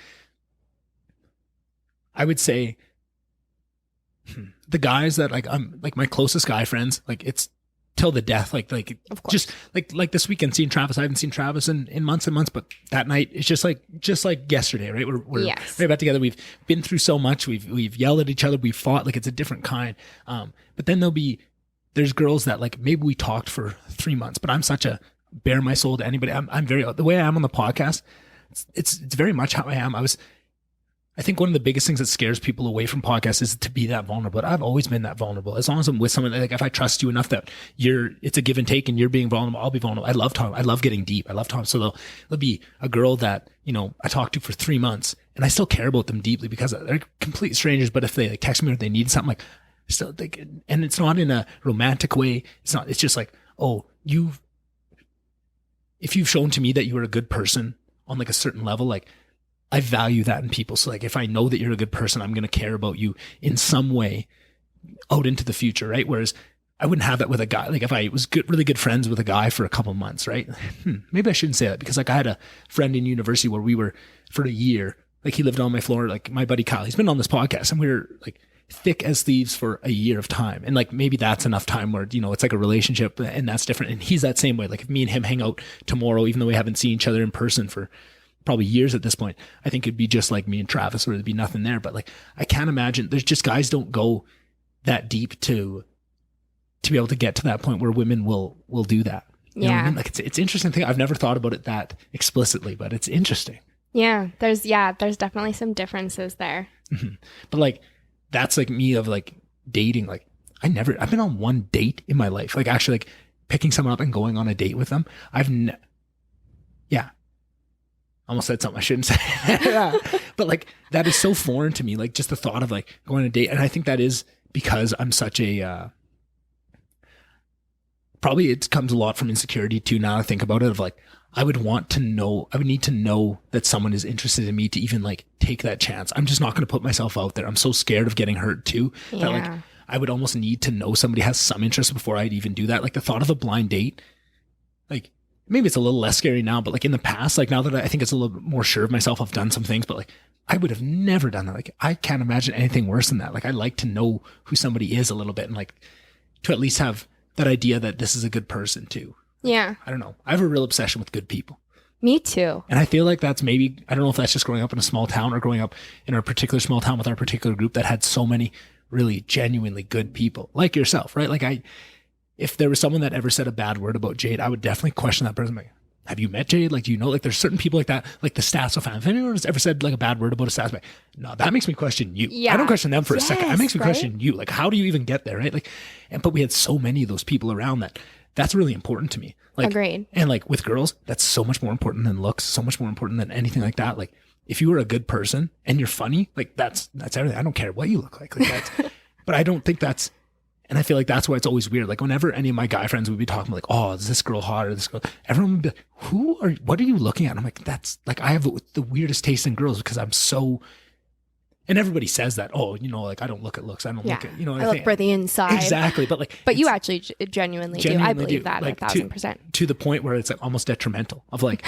I'll be like, oh, that girl's the hot. They're like, Hurley, really? I'm like, you're like shallow Hal. Exactly. I am shallow Hal. 100%. That is so funny. That's the perfect way to say it. Which is incredible. It is. And I love that about myself. And I think that's just being such a, I give this all to my mom because she was like the most loving person. If anybody's met my mom, she's like the most loving person of all time. And I think that's what I was brought up on, like that really, really deep, passionate kind of love. Like I love deeply, right? Like I don't just halfway kind of thing. I was shown a really good example of how to love. Arguably maybe too much, right? like there's times where it does a disservice, but I love that about myself, right? Like that's innate. I can't change that. It's not something I work for. It's not something you can be proud of. Like, I'm trying to think of like I'm proud that I can play the guitar because I put in the time and I worked at it, and that's something I'm proud of, right? And the same thing when people say like, oh, you're good at guitar, it fills me out. I feel good about it. When people say like, oh, you're a good singer, I don't think I'm a good singer. I think I'm bad, so I don't really like it. But on top of that is, even if I was, I didn't do anything for that. You're born with a voice, right? Like, so like, it's weird. Like something like that. It's not something that it's something I love about myself, but not something I'm proud of, if that makes sense. Yeah. Because I didn't do anything for it. It's just who I am. But I think that's also important, is to recognize those things that are just innate in you and love yourself for that. Those are important too. And then to have those things that you work for and to be proud, have pride in that too. It's important, but you need both. Yeah. But for some reason, I always really separate those two things of like something you work for versus something you're kind of given.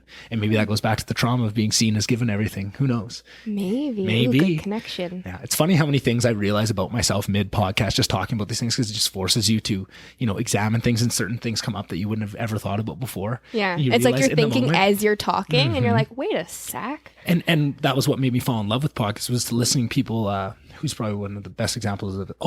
probably the best example of it is Jordan Peterson, who talks about these really deep, like religious, philosophical topics. And you can see him in the moment, take in a new piece of information, really chew on it. And he'll take some time and he'll think about it. And you see him thinking in the moment and coming up with completely new ideas. And I love that. That was so entertaining. I could watch hours and hours of that. Right. But that's also really scary because you don't know what's going to come out of your mouth. That's completely new ground. It's untrodden. And that is terrifying to most people. But that excites me. I love that. Like the thought. I think that's too, not everybody could do that. But I think that is with knowing that you are innately a good person, that like, okay, anything can come out of your mouth, but it like, it's coming out of your mouth. How bad could it be? That's exactly it. And even if it was, because like, even having said that, if I plan on doing this podcast for another 40 years and I'm going to have thousands and thousands of hours out there, there's going to be times where I slip up and I think say things that like, maybe I'm not that proud of, or maybe I would have wanted to word differently, but exactly that. I trust that I'm a good person and that I have so much love in my heart that I would never really, I hate hurting people. I hate even being unliked. Like I have a really weird, I need everyone to love me, right? Like that's probably not the most healthy thing, and I'm working on that. But to know that I would never intentionally hurt somebody, it gives you a lot of armor against the worry of saying the wrong thing, because exactly like you said, you know who you are and you're not worried about that, right? If it came out of my mouth, how bad can it be? Exactly. Yeah. And like, I think that's one thing. I mean, I'm always growing, and I feel like every week I'm on like a new chapter, like a new focus of like, I'm like, okay, this is what I need to focus on. I think my awareness of so many things is like extremely high, and it's just a matter of like focusing and being like, okay, I'm aware of that now. Like, we have some time. Let's look into that and change it or whatever. So yeah, I really opened myself up, I think, in the city. Someone laughed at me for calling it the city. The recently. City? That's what we called it. I know. It's a city. There's only one city. Yeah. But coming here, and I opened myself up to so many people, and then went through a hard time, really closed off. And I'm still at a point where I'm very closed off, and I know that I need to open back up to people and meet some new people and do some podcasts. Yeah. Meet some friends and maybe date at some point and whatever. But I am scared because that's exactly it. I want you to know me. And I want to be able to just like plug in a little USB stick to your phone so that like you can know me how someone like you or Jamie or like anyone knows me, where you do know that I'm kind and I'm a good human. Yeah. And so often when you meet people, you're not given the proper, I feel like the proper opportunity to be like, okay, this is who I am. Like, this is why, if I do something, like, this is why, and like, this is where my heart's at and whatever. And so then you meet people and they don't actually really know you. Yeah. So, I mean, I would say a lot of people here, and it happened to me once. A girl walked up to me in the bar and said, and she was like, or she didn't even walk up to me. She was glaring at me. And finally, and like, you know, when someone's intentionally glaring at you, like they want you to know that they're glaring at you. Yeah. So me being Jayde that I truly am, I'm like, I'm sorry. Like, do you have a problem with me? And she's like, yeah, I've heard all about you. Like, I know who you are, blah, blah, blah. Yeah. And my reaction was, I think you're mistaken. Yeah. Like, I think you're, I don't know you, and you definitely don't know me. Yeah. And she's like, no, like, I know enough, like, whatever helps you sleep at night and blah, blah, blah, and all this stuff. And I got like really triggered. Yeah. Not proud of some things that I ended up yelling. And so then it just like kind of scares you of, I think so many people in my life that know me know that I'm a great human. But it's scary that there's also people that can hear of you or see you for a short time and make an assumption, and they really don't know you, but they're going to make that assumption. Yeah. And that's terrifying, right? Like, and I think everybody struggles with that a little bit too. And I think that's one of the reasons why I like to be so open and vulnerable, to get to that point of really who I am quickly with people, so you're not dancing around in that weird awkward zone when you're kind of getting to know someone. I like to get over that as fast as possible. And I feel like the easiest way I've found in my life is just, if I can be the biggest goofball around, like, it opens other people up to kind of let their guard down a little bit, right? And like, that only works in certain situations. I couldn't really do that at work. I could in some ways, right? Like with my own employees, I'd be a goofball around everyone, right? Like the drivers, I'd choose picking times and with that. But I was so lucky that I had my dad to watch over the years and see how he operated and see how he would crack different jokes and see how he would do the same thing and kind of be different people, two different people in that. But yeah, that's something that I think is a huge gift of having a podcast, is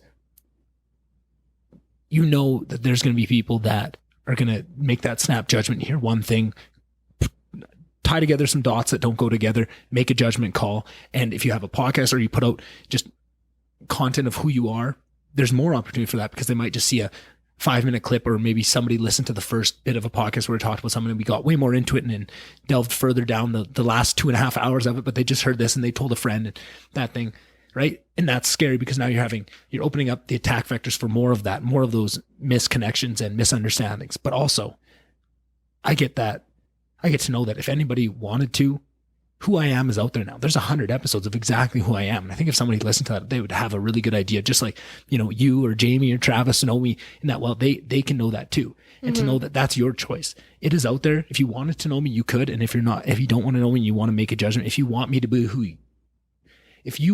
be who I am to you, that's on you, right? Yeah. That's not who I am. And that doesn't matter. Yeah. Still terrifying. We just came full circle. Full circle, hey? 360. Yeah. Yeah. There's something else I wanted. You mentioned something that was like, it sounded like you were talking about me for a bit, and I've already forgot what it was. This is why I have a notepad, and I should write things down, but sometimes I just get so into the conversation, I'm like, I'll remember it. Yeah. And then I never do. And also, we're both like staring right into each other's eyes, like very engaged. That's another thing with this podcast is I've started to question my own eye contact.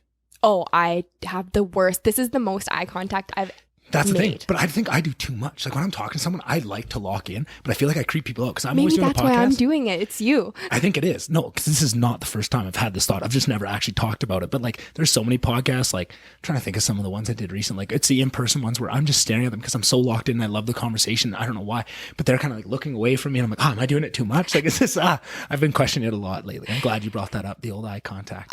It's great. You're driving me to do it. I love eye contact, but something that I do and have always done is I read lips when people are talking. Oh. I don't know if I have like a little hearing thing. Maybe. I don't know. But I've done it since I was little. And like I remember my mom even like there were certain teachers that she didn't want me to be in their class like with like thick accents and things like that. Yeah. So I don't know, she must have pointed it out too or realized. Yeah.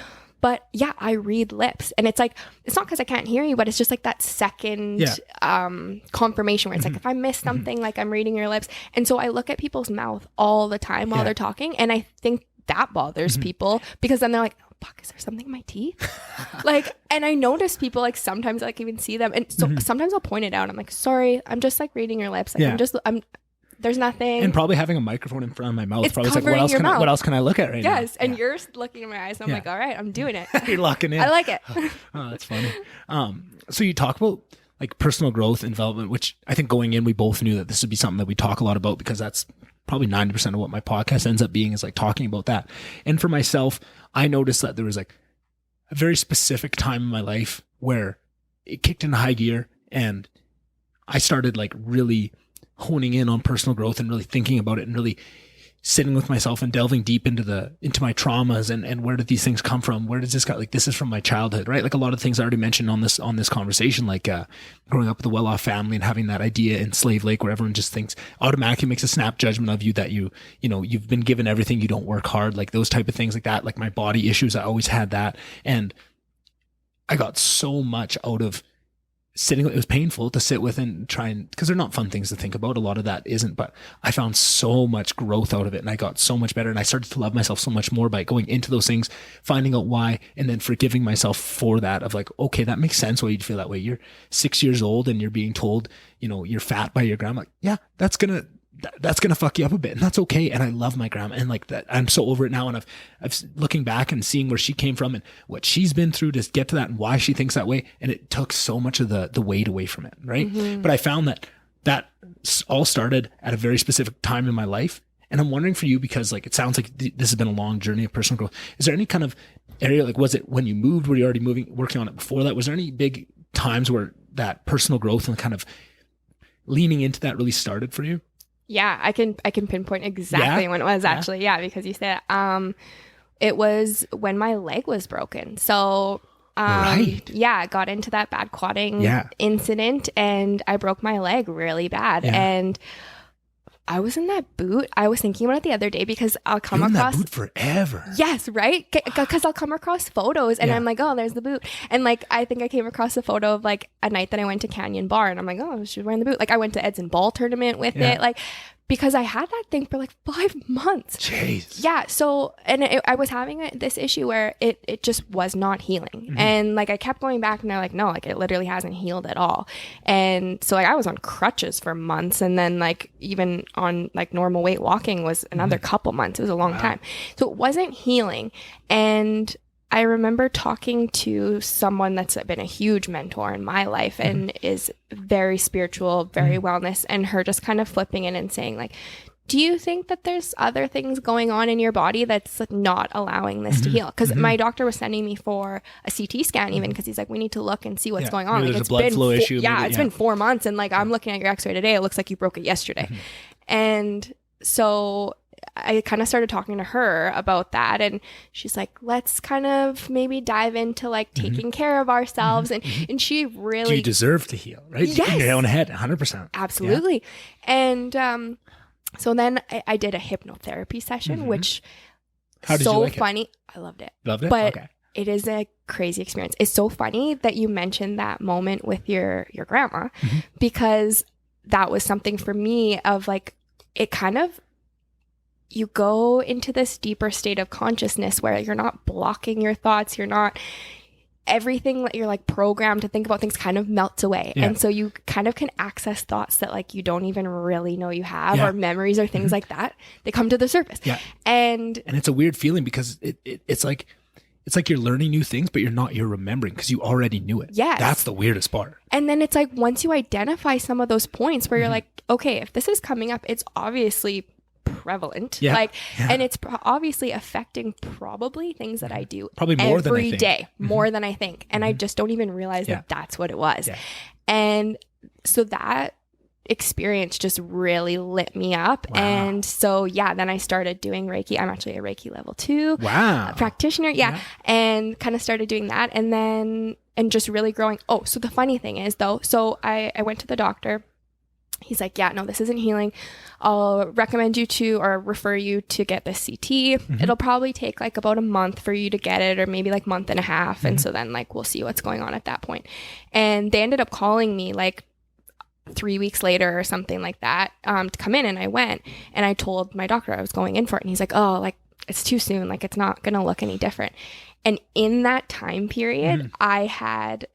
this, you're not even going to believe this. I swear to God, it's true. I'm the right person to tell this story to. In this time period, it was when I had really dove in. I had done this session. I was like just really going at and like looking at my own self, really focusing on wellness. And I went for the CT and then I went for a follow-up appointment like a couple weeks later. So it had been like maybe 6 weeks or 5 weeks like since the original appointment, but it was only 3 weeks from then that the image was taken. Yeah.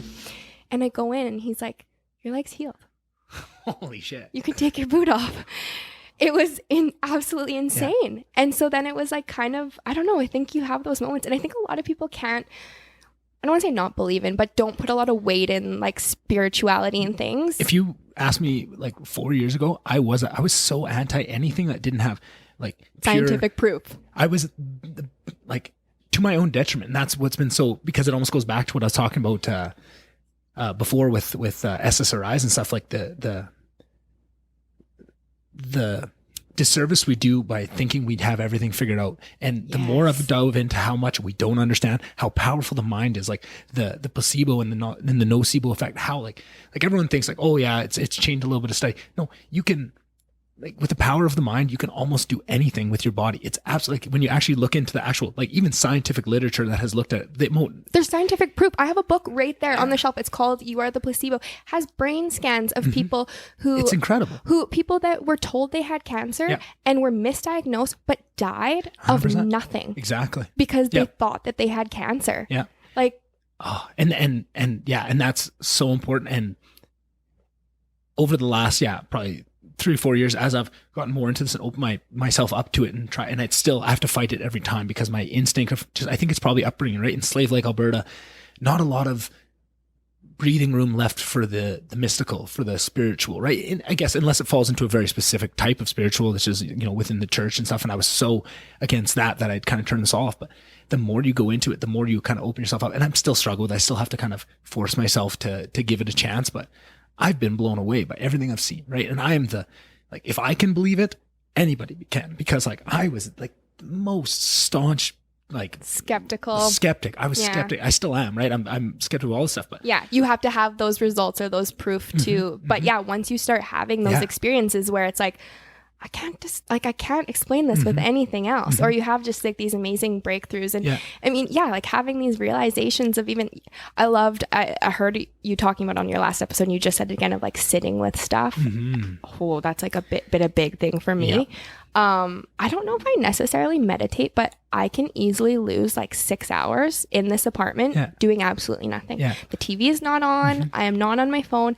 I can lose 6 hours just literally laying on my couch or laying in my bed just thinking. And I think that's a form of meditation, and the stuff that comes out of it is just wild when you just kind of let yourself dive into those things. And I didn't realize it, but I was so scared to do that I would never not have a podcast playing. I would never not have music playing. I would never have not some sort of distraction, if not multiple. I would be, cleaning and listening to a podcast because I don't want to think, right? And until I started meditating, and how much when I would give myself that 20-minute block where I'm turning everything off, maybe I'll have a little bit of jungle sounds or something to kind of turn off the traffic or whatever, and just sitting with it, how much came up. And sometimes some of the biggest things I'd be struggling with. And it was so weird. Sometimes it'd be spiritual stuff, for myself, of things I need to work on, realizations I made, connections to traumas. Sometimes it'd be that really big problem at work that I just could not think through. And just all of a sudden I'd be not even thinking about it. I'd be thinking about something completely else or trying not to think. And the solution would pop. Oh, I just have to talk to this person. I'll say, and it's just there. And it's amazing how much, the subconscious runs, and how much we're just, I can only speak for myself, but I was so against tapping that because it's scary too, right? It's a painful experience. It's scary. From time to time. Yeah. But I think, and that's I've talked about this a lot on this podcast, so apologies to people, but I think that's what's so tough about it is, as soon as you do it once and you realize how much you can get out of it, and you realize the positive side of it that comes, sure, you have to go through pain. What in life do you get that's good that doesn't come through a little bit of pain? But once you realize the other side of it and how much you can get out of it, now it's way less scary to go into it again. Second, it's not the first time you're doing it. The first time's always the scariest. Now you've got the first one out of the way. But I tell it to everybody, if you can just try and take something, pick the easiest one, some sort of trauma that you might know was there, and just really sit with it and think about it. It's going to suck, but I guarantee you're going to get something really positive out of it. And then you know how to do it, and you can do it the second time. And then it's progressive. And then it's a feedback loop of positivity. Just like negativity and depression can be a negative feedback loop. And I struggle with that all the time. And that's good to be aware of. Positivity works the same way. If you do that work and it starts to feedback, and you start to see the like you say, you don't realize how much these issues manifest in your life and how much they're coming out until you really sit with them. And then it's amazing what it can do. It can change everything. Yeah. It has, for me at least. And I think everybody I talk to that, has gone through that journey says the same thing. Yeah. And I think I've put in so much time sitting with things. And I mean, this hasn't been a steady up curve. I kind of had an awakening, did a lot of work, and then lost somebody that was basically a brother to me, and went through grief and things like that. And like you said, I remember having friends on Netflix on my phone so that I could literally take it to every room I was in, so that I was literally never without some kind of stimulus. Exactly. And some sort of distraction too. Yeah. It's and there's nothing wrong with that at times, right? As long as you don't spend your whole life doing it, and that you recognize what it is, sometimes you need that, especially lately. And that's tough. You brought it up earlier, but you never wanted depression to be an excuse. Yeah. And that's so tough because you can never tell that to somebody else, but within you know when it is, right? And you're always kind of on that balance. But there's times when you can take stock, and if you're doing the work, that allows you to realize. If you don't do the work, you'll never know. You're just on autopilot, and you're just distracting yourself, and you won't know why. But when you do the work, you can recognize, I'm going through something really tough right now, and I might need this. When you break your leg, sometimes you need crutches, right? It doesn't mean you're probably going to mess up your whole body and all your muscles if you stay on crutches the rest of your life, but there's going to be a time you need those crutches, right? Sometimes that friend's on your phone, that's the crutches, right? It's the brain crutches, because it's just too painful. Yeah. And you need time, right? Time heals all, they say, but you also have to do some work. It's not quite that simple, but there's times where you need that. So I totally get that. Yeah. And that's okay. And then as long as you figure out the pathway of making sure that you don't do that forever and doing that work. But yeah, and so I've sat with a lot of stuff, especially in the past year, 2 years, sat with a lot of stuff.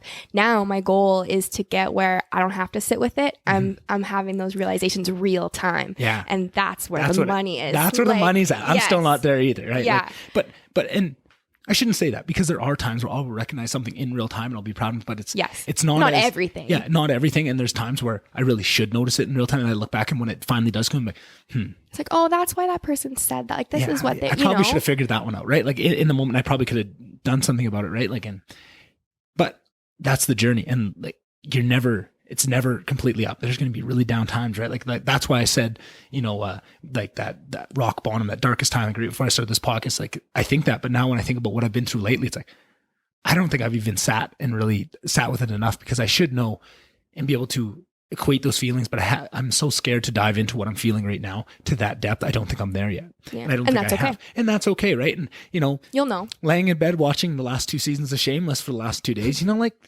sometimes you need that too. That's therapy too. Yeah.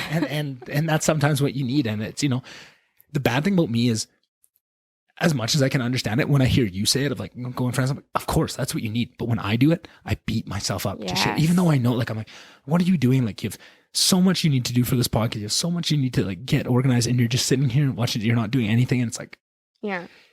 I wish I would get better with not like the negative thoughts, but that's something I've struggled with my whole life. That's always been there. And I think I talked about this in one of the solo podcasts I did just recently, of like, that serves a purpose too. You need that. That's that. As much as that force is kind of negative at times, that is, for me at least, what keeps me from laying in bed watching Shameless forever. That's kind of that force. And it's not that fun when you're in it, but I think it is useful on some level, and you just can't let it run things. You can't let that be the dominant voice. You have to let, like, that self-love rule out over it, and kind of quiet that one down. I just really struggle with that, because I think for most of my life, that negative voice has completely driven the bus, and I haven't really loved myself. And it only has been the last couple of years where I've kind of flipped that around. But, every once in a while, he kind of throws that driver out of the seat and he hops in for a bit, but then absolutely, that's, and it sucks at times, and you beat yourself up over it. But when I look back across my whole life, having those two drivers, fighting for control is much better than just having the shitty guy in the driver's seat the whole time. Right? Absolutely. That's a step up from that. And hopefully in the future, it's very rarely that he ever gets a seat at the wheel, right? Like, that's kind of a weird metaphor to look at it with. No, it totally makes sense. Yeah. And like, in one of the authors that I really like, her name is Gabby Bernstein, and it's a very self-help, spiritual work. But I really like her because her story is not just somebody that like didn't struggle and like is just preaching do this and do that. It's she had substance abuse problems and really hit rock bottom, and then built herself back up. So I really like her. But my point being, she talks about that negative voice and calls it the ego, which I think we all use like the term ego as like, oh, thinking you're higher on yourself. But I kind of call it that voice that. And yeah, it is all those like, you should be doing this and beat yourself down and whatever. And I think the powerful thing in like that whole switching drivers is, you do need that force to motivate you, but could it be a positive motivation instead of a negative motivation of, instead of like, you shouldn't be doing this? It's like you would love to do this. Exactly. Right. And that gets you up and motivates you. Honestly, that's been, I keep saying, this is the thing I'm focusing on. I'm always focusing on a million things at a time. But a big thing that I'm focusing on, and I think I'm making really good progress on, is eliminating the word should out of my life. Interesting. Speak more on that. And now it's gotten to I just think that you have one life, and there's so many times that I've said like, I should be doing this. I should be doing this. Yeah. Who's saying that? Yeah. It's like society or what I think that I should be doing. Like, nobody's actually saying that. And like, this is Jayde's life. Like, Jayde gets to pick, and who's saying that I should do anything? Right. Like, this is me. So if I don't want to do that, I'm not doing that. And I think, obviously, within reason, I can't just be like, you know what? I don't think I should go to work. Like, I think that I shouldn't pay rent. Yeah. But I'm trying to use it in more of my personal life and how I spend my time and energy, because I truly think that your time and your energy is your most valuable resource, and it's not unlimited. Yeah. You only have so much, and when it's gone, it's gone. And choosing how to spend it is so important. And I think I've made a lot of bad choices on that in my life, and done a lot of things that I did because I thought I should do that, or it would be good for someone else, or And I hate that. I hate it. So now I've created that as like a trigger word that makes you recognize when you're doing it, right? Yeah. And it can be a little thing like on a Sunday of me being like, oh, you should clean your apartment. Why? No, like it's clean and no one's coming here. And like, you know what? You're enjoying what you're doing. So why should you do that? Exactly. And it's not even a thing of just, okay, every time I say should, I'm not going to do that. It's not letting should run your life. So when you hear a should, you disconnect and you analyze, okay, actually, should I? Like you actually think, because so much of it just, should just becomes automatic where, whatever it is, society, whatever, that's what's telling me I should do this. But you're not asking yourself, maybe you should genuinely clean the apartment. Maybe it is. And I know I'm going to feel better if I clean the apartment. I'm going to feel accomplished. And these all things that maybe I'm not actually enjoying the show as much as I could, whatever it is, as long as you're actually asking yourself that. So you're evaluating it. Exactly. And it pulls you into the now, like, and so many of I've never read a self-help book in my life, but I listen to a lot of self-help podcasts, right? Like, Aubrey Marcus is one of the guys that I listen to all the time. And same thing. He's been through ups and downs and all these things. And that's what really draws me to it. And it's funny when you bring up, talking about that voice being the ego. And that's something because that's such a weighty term when you actually use ego in the way that ego actually is, like in the actual like psychological sense of what ego is, it's hard for people and you kind of lose people a little bit. So I didn't use it, but you're exactly right. That's exactly what it is. And listening to people describe what ego is fully and understanding that and recognizing it in yourself is such a powerful tool. And I feel like everyone could benefit from that, of just like really taking a trip to understand, because everybody has ego, but you're right. Everyone just thinks ego is this, it's, people conflate ego to, arrogance. Arrogance. Yeah. Or something. And parallel that. Yeah. Exactly. And it's so much more. Ego is important. Ego is what drives you. Ego is what keeps us alive. It's what's allowed us to progress to this point as humanity. Ego is amazing, but you can't let it run you, and you need to understand it. You need to work with your ego. And everyone talks about, controlling your ego or caging your ego. It's like, no, you need to walk hand in hand. Like your ego is, I think Aubrey, this might even be Aubrey's words. I don't remember where I heard this, but it very likely could be him, but talking about like the ego as a tiger.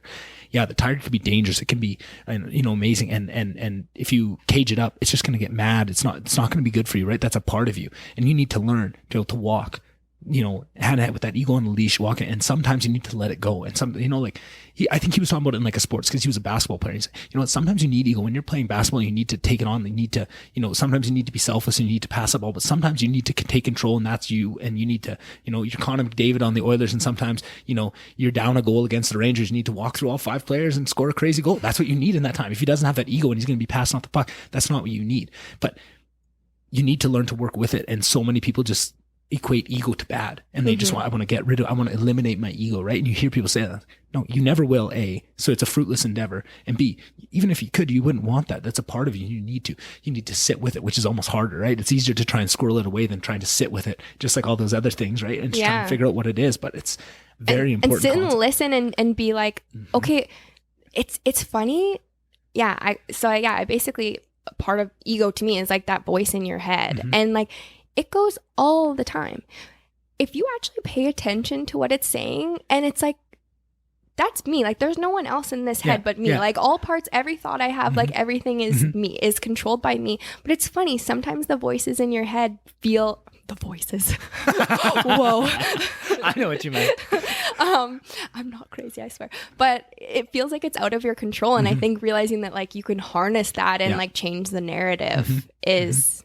Yeah, powerful. Yeah, and that's what I found a lot, just on that specific subject of, that's what I found so much out of meditation, was just sitting and trying to get, like, you kind of realize you get a much better idea of what thoughts are, because I was never sitting with them and just trying to think of nothing and just seeing how they just pop up. They're just not like, you get this distorted idea of like, all your thoughts are you thinking them, and that's you doing it, but thoughts just pop into your head. Sometimes they're the most random thoughts, and sometimes they're awful. Another one of the podcasts I listened to, the Burt Cast with Burt Kreischer. He's a comedian. He's really funny, but he talks about this thing he has called, I can't remember the name of it. It's where like you have these dark, impulsive thoughts. Like sometimes there's people walking by, there's a baby in the stroller, and she's like, what if I kick that baby? Right? Which is like awful things, right? And you beat yourself up. But some people just have that. But that's not you thinking. That doesn't make you a bad person. Those are just thoughts that pop into your head, right? That's no judgment call on you. And that's an extreme example of it, but there's so much more of that, of just recognizing that thoughts are thoughts. You don't need to apply another podcast we did with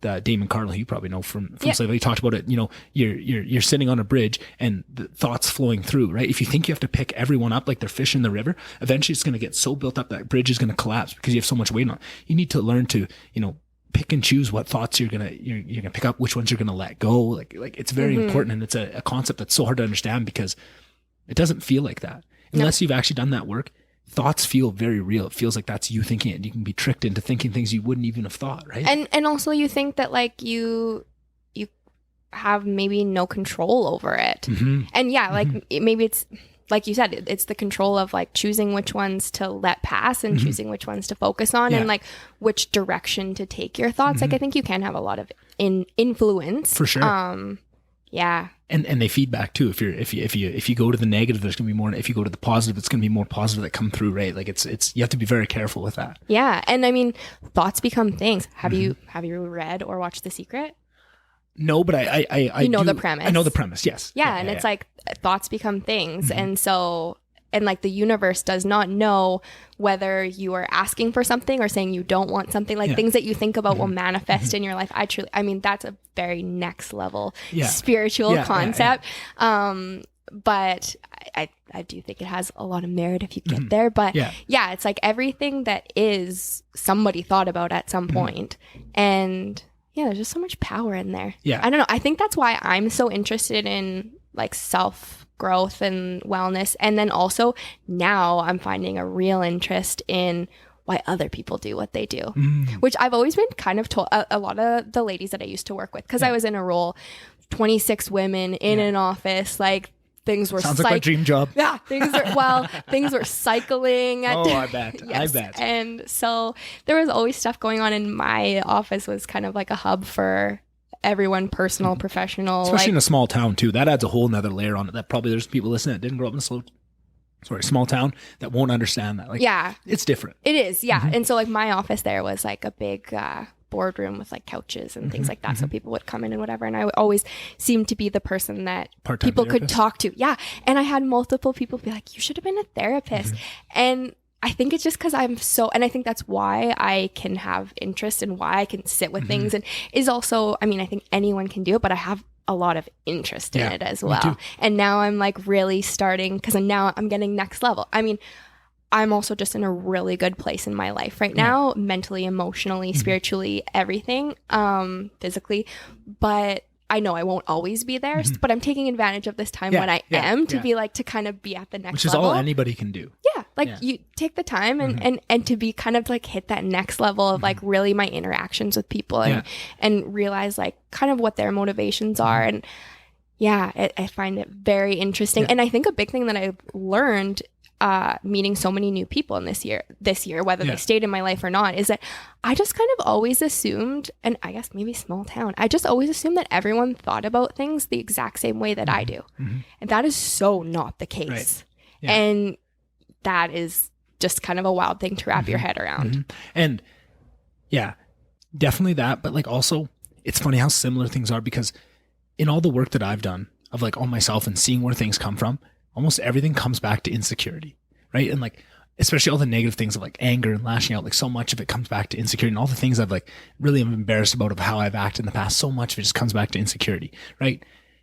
And once you understand that, everybody's going to have different things that they're insecure about, but you can kind of, the formula is there for what makes people tick, right? People, as wildly varied as people are, at the very core of who a human being is, we kind of operate on the same kind of wavelength. And you can start to recognize that, like, oh, I don't know what trauma caused that, but that's clearly that. And that isn't about me. And that is such a gift to be able to walk through and not, because that was really struggling for me of not taking when something would happen. It had to be me. I caused that. They're mad at me, right? And 99 times out of 100, it has nothing to do with you. It's something they're going through, and that understanding, and to start to see that for yourself, and to recognize. And I think what makes me recognize that is so much of like, I don't hurt people a lot, but when I look back on that, like a lot of times of what it was looking back on past relationships, and oftentimes was breakups and looking back of who I was after super like tons of like the times in my life where I'm least proud of is probably me within that 6 months after a breakup. Right. And I thought I was way over that. And I thought with all this work, I wouldn't be that person, which is now kind of painful to see some of those things rear their head. But now I'm recognizing them right away. Like, oh, you're being that shitty person again. Stop that. Right. But, I don't even know where I was going with that. See if I can find it. No, it's gone. He's really? Gone. I think so. You're talking about like how why people do the things that they do. Yeah, and it comes back. We to all operate the same. Yeah, and it kind of comes back to insecurity, and you can start to see it in other people, and just that's where I was going. So in recognizing in myself of like the pain I caused other people was thinking that like I was putting onto them things that they were doing, but all I was doing was completely mirroring my own feelings and insecurities of myself onto them and hurting them because of it. Right. And in recognizing that made it much easier for me to see in other people and to not internalize when you see other people, like at work, when, like I could see the progression of this in like the 3 or 4 years I did that role where I was in that job and I had people all the time coming, like when people would come to me in the same way, I'd be that therapist. Well, they said this to me and all this. And so many of the times I just say, you know what? They probably had a rough day. Like this guy, his wife's pretty hard on him and he probably just came to work and had a tough go and they probably got in a fight and it probably has nothing to do with you. And, oh, you're probably right. And you find that and you kind of see how, and so many people, if you can just, it's hard in the moment because when emotions are involved, all that logic just shuts off, right? Yeah. Your brain's just shut off. But as soon as you can kind of take them out of that emotion, just show them like, hey, it probably has nothing to do with you. It's probably X or Y or something, or, like everybody's stressed, especially the last couple of years with everything going on. Everybody's at a 10. Everybody's stressed out. And you almost have that as the default of, hey, everybody's stressed right now. Probably has nothing to do with you. But like if you would have, before I started doing this work, I never would have recognized that. I always just internalized everything's about me, everything, which is, I think something human nature. We're so like very self-centered. Very self-centered. Everybody is, right? Yeah. And you can't not be like, how you survive. You're living your whole life. Yeah. But then it's like taking yourself and realizing that like, when you leave right now, we're here together, but when you leave this room, you're going to be living an entire life that I know nothing about. It has nothing to do with me. And I think that sometimes I get caught up in like, what other people think and blah, blah, blah. Or do you ever find like after a night of drinking, then the next day you're like going over everything you said and you're like, fuck, like why did I say that? Like, and then it's like, do I remember anything that those people said? Not a thing. And why am I so self-centered to think that they are just sitting there cataloging everything I said all night? Yeah, everything about me. Yeah, which I really struggle with because I have and I've talked about this on the podcast lots of like, I have a very big ego. Like my ego is immense. And because of that, I really hyper focus on everybody's looking at me, everybody, which is I hate that about myself too. And I hate that. And when I see that in others, I hate it because I hate it in myself, which is everything you don't like. It's probably something that you don't like about yourself, right? When you see it in others, it's always a mirror. But then that ramps it up in another level too, because not only is that just innate that people think that, but I think I'm extra about that because I just always think everybody's looking at me and stuff and all that stuff. It's so silly. Yeah. And I think I've grown a lot with it, but like high school was tough with that of like, everyone, I think there's so much. High schools are just a big soup of insecurity for everybody. And everybody's sick of that. So then everybody's kind of like in that same mode of, was everyone looking at me? Nobody remembers any of that shit. It's so silly, but there's no way you could even if you sat a high school kid down and told them all that, it won't even enter. It's too deeply ingrained to not feel. Honestly, like I think, and I give myself a lot of credit and you a lot of credit and a lot of people a lot of credit that like, we're so far ahead of the game with the resources that we have now and the conversations that are happening and the way that people are looking at life. We're already so far ahead of being the age that we are and thinking about these things and looking at these things. Yeah. And I mean, I look at people like our parents. Like this kind of conversation is not even something that would exist for them. And so for my parents, it still doesn't. And that's been kind of a tough one sometimes with that being such a big part of my life and I want it to be a big part of my life. Yeah. Same here. Yeah. And they just can't get it. And I'm like, I think. And it's weird because my mom's a therapist too. So like she understands the concepts of it in very, like, it's weird because exactly she has the born in the 60s version of exactly what we're doing, but it's moved so far and we've understood so much in this time that it's a little bit disconnected from it, where like she's so intuitive and so caring and can see a lot of that stuff, but almost like it feels like on that level of what we're talking about, like it's almost missed there. Like, I'm struggling to explain this.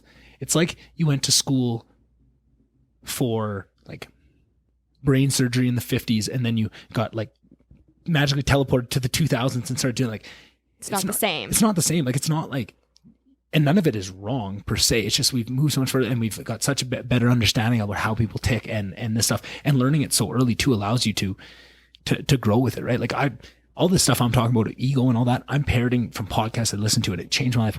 When you talked about when you broke your leg being the time when you really started doing that internal work, mine was when I started listening to podcasts and I started listening to people like Aubrey Marcus talk about these things. And it was just, there'd be times where I'd be listening to a podcast and it feels like I'm getting, you know, like those monkey symbols like on my head of like just every concept they're talking about, like how it rings so true to you. Yeah, because, you're like, you're speaking to me. Yeah. And it's like, wow, I've never thought of it. And then you sit with it, right? And you just listen to a 2-hour podcast, and then you sit there for an hour, just like think about how it all reflects around you and all the different situations. And now it's like you have a new lens to look through the world. And now you're just re-looking back through your whole life with this new lens, and everything makes so much more sense. And like, and it's such a gift too. And then you want to spread that with everybody, but it's so hard for people to get. And you almost need a 3-hour conversation to really dig into these types of concepts and stuff. And that's why I love it so much. And it gave me so much. That's why I'm so passionate about doing it myself. Yeah. People might think I'm crazy, but like, no, this stuff changed my life. Yeah. And if I can do that for somebody else, I want to, right? And that's going to, the people that I listen to that changed me, they've been doing it for a long time. I've only been doing it less than 2 years, but like, I want to get to that point where I've been doing it 10 years and I'm really good at it. And I can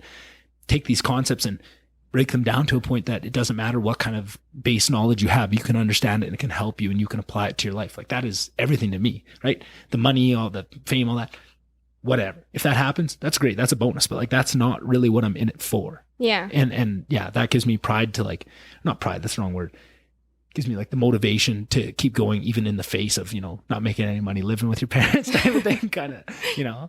I love that. I love that that's your goal, and that you have like a very clear vision of where you want to be with this podcast. That's awesome. And also just, sitting there listening to all these amazing conversations, being so jealous, being like, I wish. Always felt like I would listen to like, an Aubrey Marcus or Joe Rogan having a scientist on, or Lex Friedman, like another one of my favorites. I'd just be sitting there. I have so much to add to this conversation, and like, I would love to be able to talk to these minds, right? Like, to have these deep conversations with people that really know this stuff. Like, I'm so excited for that. And like, but you have to earn that, and you have to build it up, and you have to start somewhere, right? Like, and that's where I am right now, is I'm building up to that, and I want to be ready for it, right? So like, when the opportunity comes, and maybe a little bit of the secret, like when you manifest that, or like putting that out in the world, like, I never talk about it.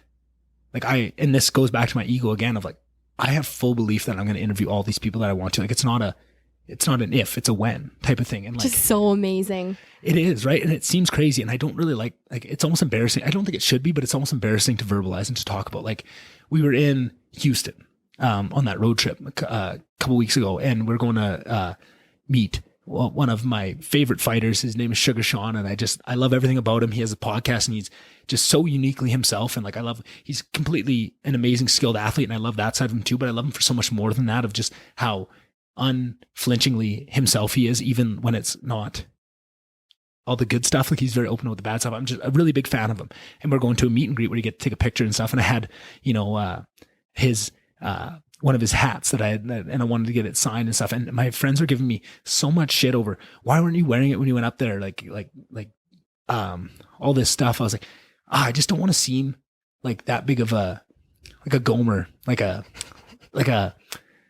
tryhard or something, because to me, it doesn't matter. Like, I don't need to get it all in, because I know at some point I'm going to meet him. We're going to have a conversation. Like, I don't want to try, and I feel like that disrespects that deep seated truth that I know that I'm going to meet him someday, to try and fit it all into that one 30-second interaction that probably is going to make it way less cool. Like, I'm not way less valuable, way less enjoyable. Like, make it just kind of just another one of those little fanboys that just kind of lose their mind. Like, that's not what it is. Like, and it also doesn't matter. I don't need to get it all in it, because I know that I'm going to have that opportunity that one day. And like, I think my dad gives me shit about this, of like, all these people that I love, like, why aren't you reaching out to ask them on the podcast? Like, because it's not the time. Like, I know there yet. Yeah, I'm not there yet. And I feel like that'd be disrespectful to them to ask at this point, because I'm not there. I'm not good enough. Like, and if for whatever reason, if the universe decided to accidentally, sit me and Lex Friedman beside each other on a plane, like, I would jump at that opportunity, and that would be the signal. Like, okay, this is the right time, and I know I'd be ready, right? Like, I'm not saying that if I did get those opportunities, I'm not good enough at what I do. I'm very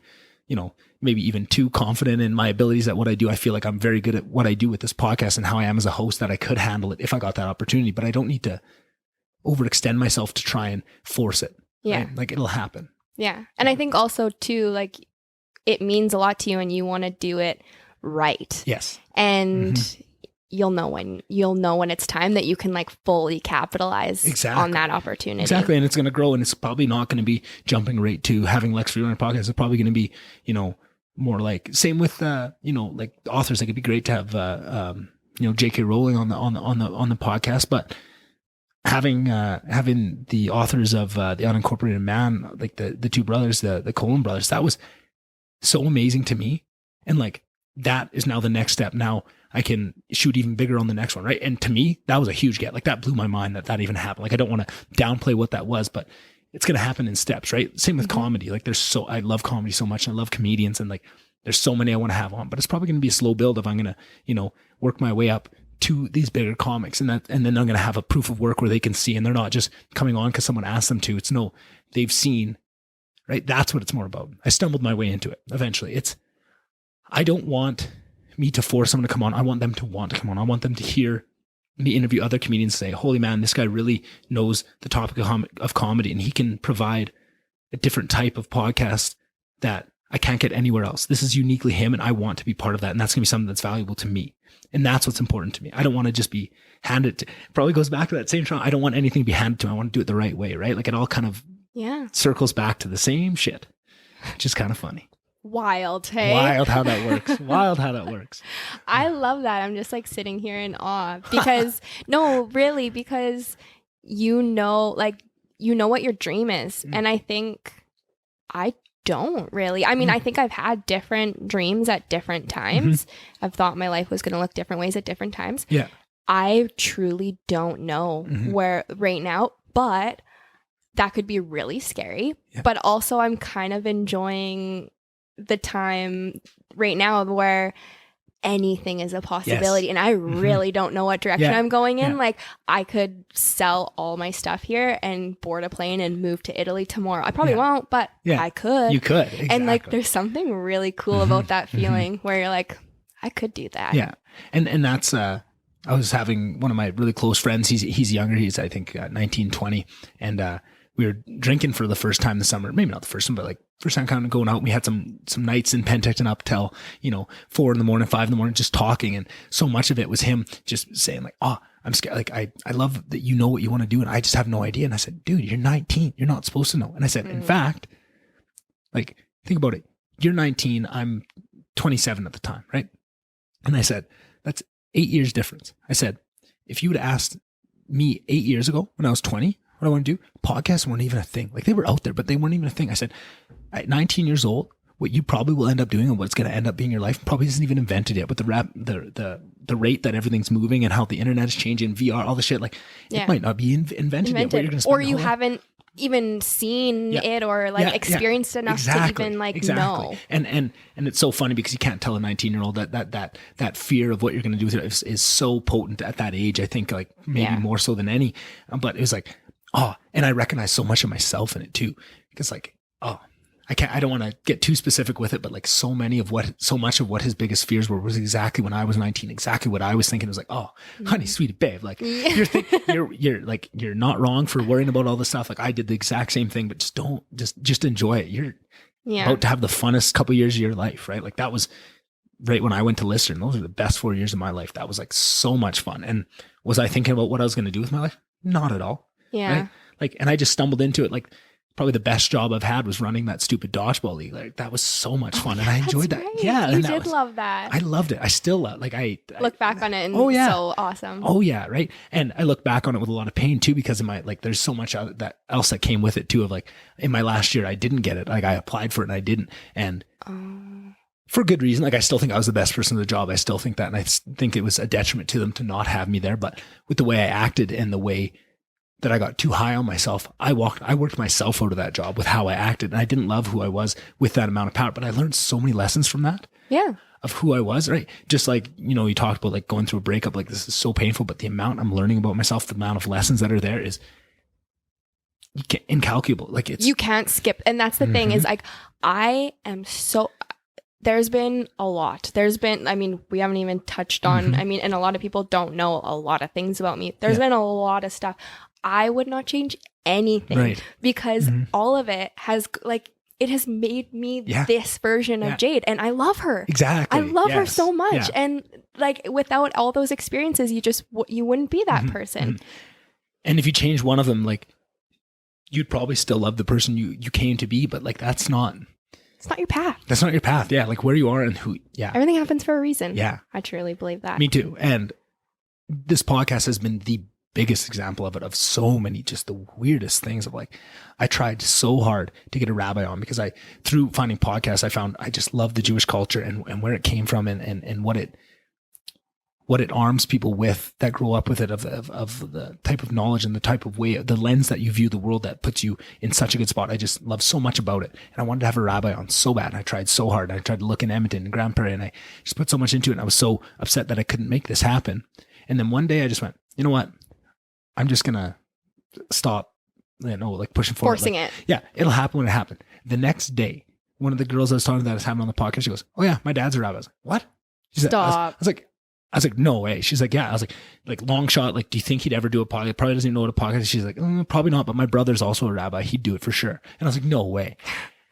You're kidding me. So she goes, yeah, I'll talk to him. So then the next day we hop on, he just wanted to meet me. We hop on a Zoom. And since I've had him on the podcast, but we hop on a Zoom just at my office in GP there. And we have the most amazing conversation. Like, not only is it, but he's a younger guy that like we're of a more similar age, and he's kind of a new school rabbi, and like just he isn't attached as much to the dogma as I think that people have grown up in that has been, 80 years in it, that are a little bit attached to the dogma, which is not as much of what I see in it. I love the idea of it more. And that's exactly what he was. And we had the most beautiful half-hour conversation that was not recorded. No one will ever hear it, but it's just for me and for him. And like, it was so beautiful. And then eventually had another amazing conversation that anybody can go listen to right now. It's, I don't know what episode, Rabbi Akiva it would be the title of it, but like just trying so hard and trying to force it and then just letting it go. And then the next day it falls into your lap after like 6 months of grinding my fingers off trying to make it work, right? Like it's so silly how that works. And there's been a million different things like that just fall into your lap. Yeah. Yeah. Oh,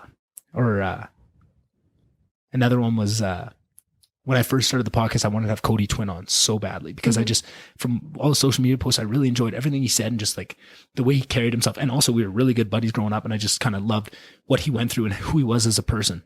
And we just couldn't make it work, couldn't get it to work. And then eventually we did.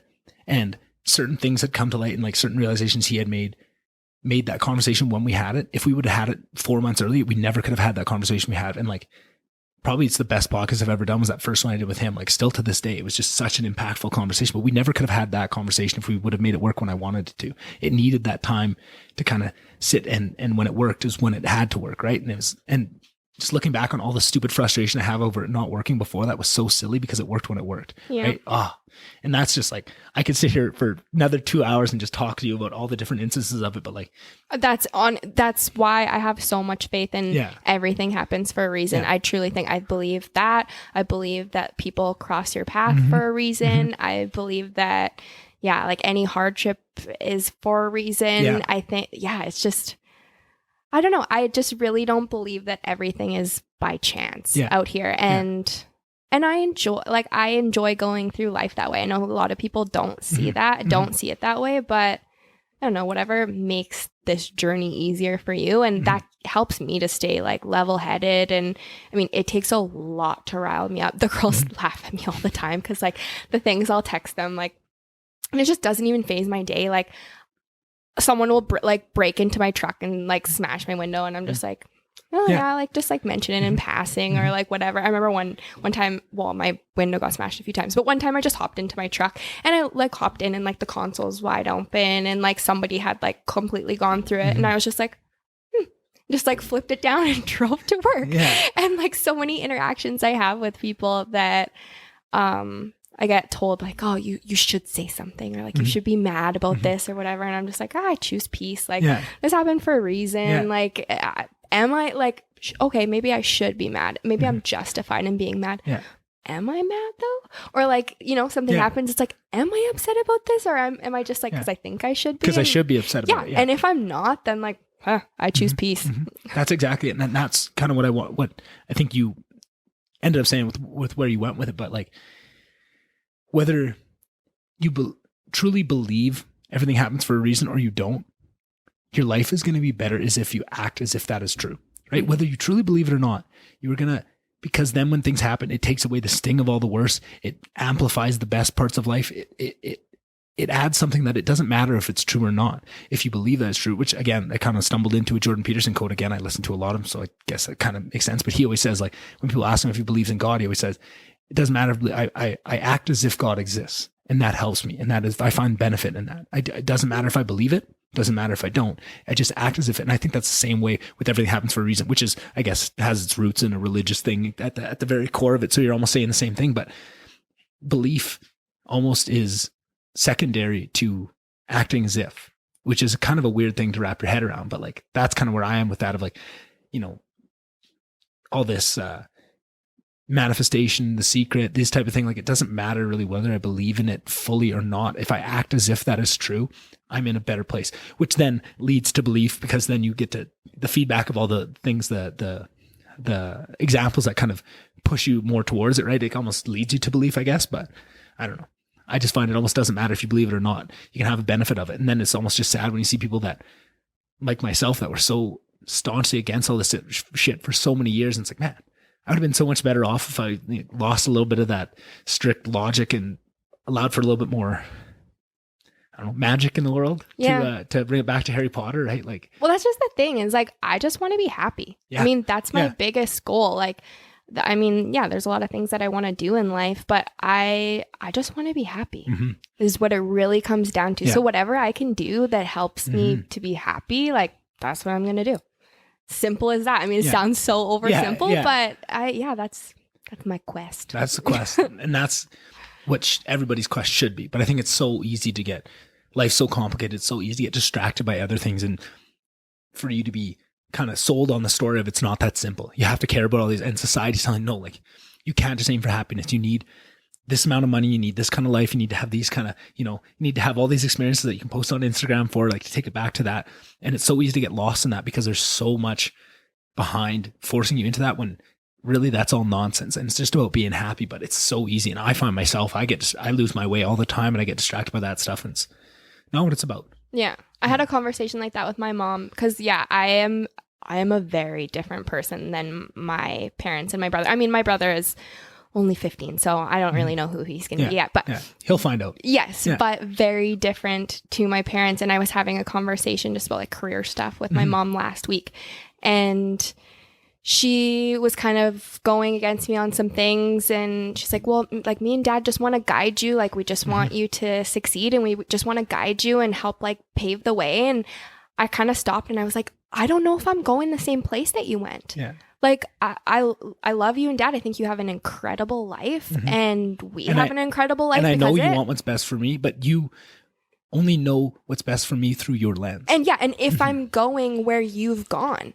that's the only way. I mean, you can give your perspective and advice on things like that, but you can only guide me down your journey. And I really don't think that's where I'm going. And that's okay, that we're going different places. Yeah. And what's tough, and again, you could have been just talking about me there, like, you just sub out Jade for Nick, and that describes me perfectly, right? Like, that's everything I've been through. But also what's tough, or I guess I shouldn't say that, but what I find is, even though it's very obvious to us that they can only lead us where they've gone, to them, it doesn't, at least for me, my parents don't think that they are doing that. They think they're kind of trying to help me get what I want, but they have no idea. But like, and I think that's exactly because they just want to help. And the only thing they know is that, but they don't realize that they're just trying to kind of funnel you down to be what they did, but they don't see it that way. So it's kind of hard. You almost have to show them that, to show like, hey, that's not what I want, and kind of where you're trying to lead me down. Like, and it's not that I don't appreciate the help, and that's often tough because you tell that their hearts are in the right place, but it's just not what you need. Absolutely. And that's the thing, is that my mom, we don't have enough time for me to talk about the respect that I have for my mom. Like, I love your mom too. Oh my God, she is just incredible. It's actually funny. I think you might have to fact check this, but I think it was your dad that used to call me and my mom the Gilmore Girls. Sounds like him. You'll have to ask, because it was me and my mom. So yeah, my mom is like just an absolute warrior, but also the most loving person in the whole world. She loves so deeply and makes us feel so loved. But like she was a single mom and like just killed it and like has an amazing career and all this stuff. I respect the hell out of her. I could literally follow exactly what she wants. So funny. And anybody in Slave Lake knows my mom's laugh. You can tell she's in the building. But yeah, like I could follow literally everything she says and have a wonderful life. She's incredible. I could, if I was just like her, I'd be like, absolutely. But it's just not in my my coding, my makeup. We're not the same, and I just want slightly different things. But yeah, and that's me speaking your language. Exactly. But like to an even crazier now. This job that I jumped into, I'm essentially doing the same thing as my dad. Like we almost like, I clearly have different titles and different, like he actually owns stuff. I don't own any of it, but like to Suncor, we're the exact same job title. Like we're both equals in the eyes of them of what we're doing there. So then not only is like, he wants me to do what he did, but now I'm actually on that path, like to be exactly who he was and to take over. And not only that, I'm really good at it. Like I hate talking about myself, but I was very talented at what it was like. And I give that all to my dad. If I got to watch, I have the benefit of having, so much extra experience before you even did it. 15 years of watching the master at work, and then I get to come in. So clearly I'm going to be pretty good at it. But then you want that for your kid. You see the path. It's so right in front of you. Like you're a step away from it. All it would take is one more step and you're on this path. I'm on this path forever. And I want to step completely off it. I want to leave. That is painful. Right. Yeah. And it's hard to say that to them without seeming disrespectful in any sense. Or ungrateful. Or that they don't know what they're talking about. Because both of our sets of parents are extremely successful, happy, lovely, wonderful. Like, and so, and it's like, you're not saying that. It's just that like, there's just. And the exact same thing that you said earlier, like, I don't regret it for a second.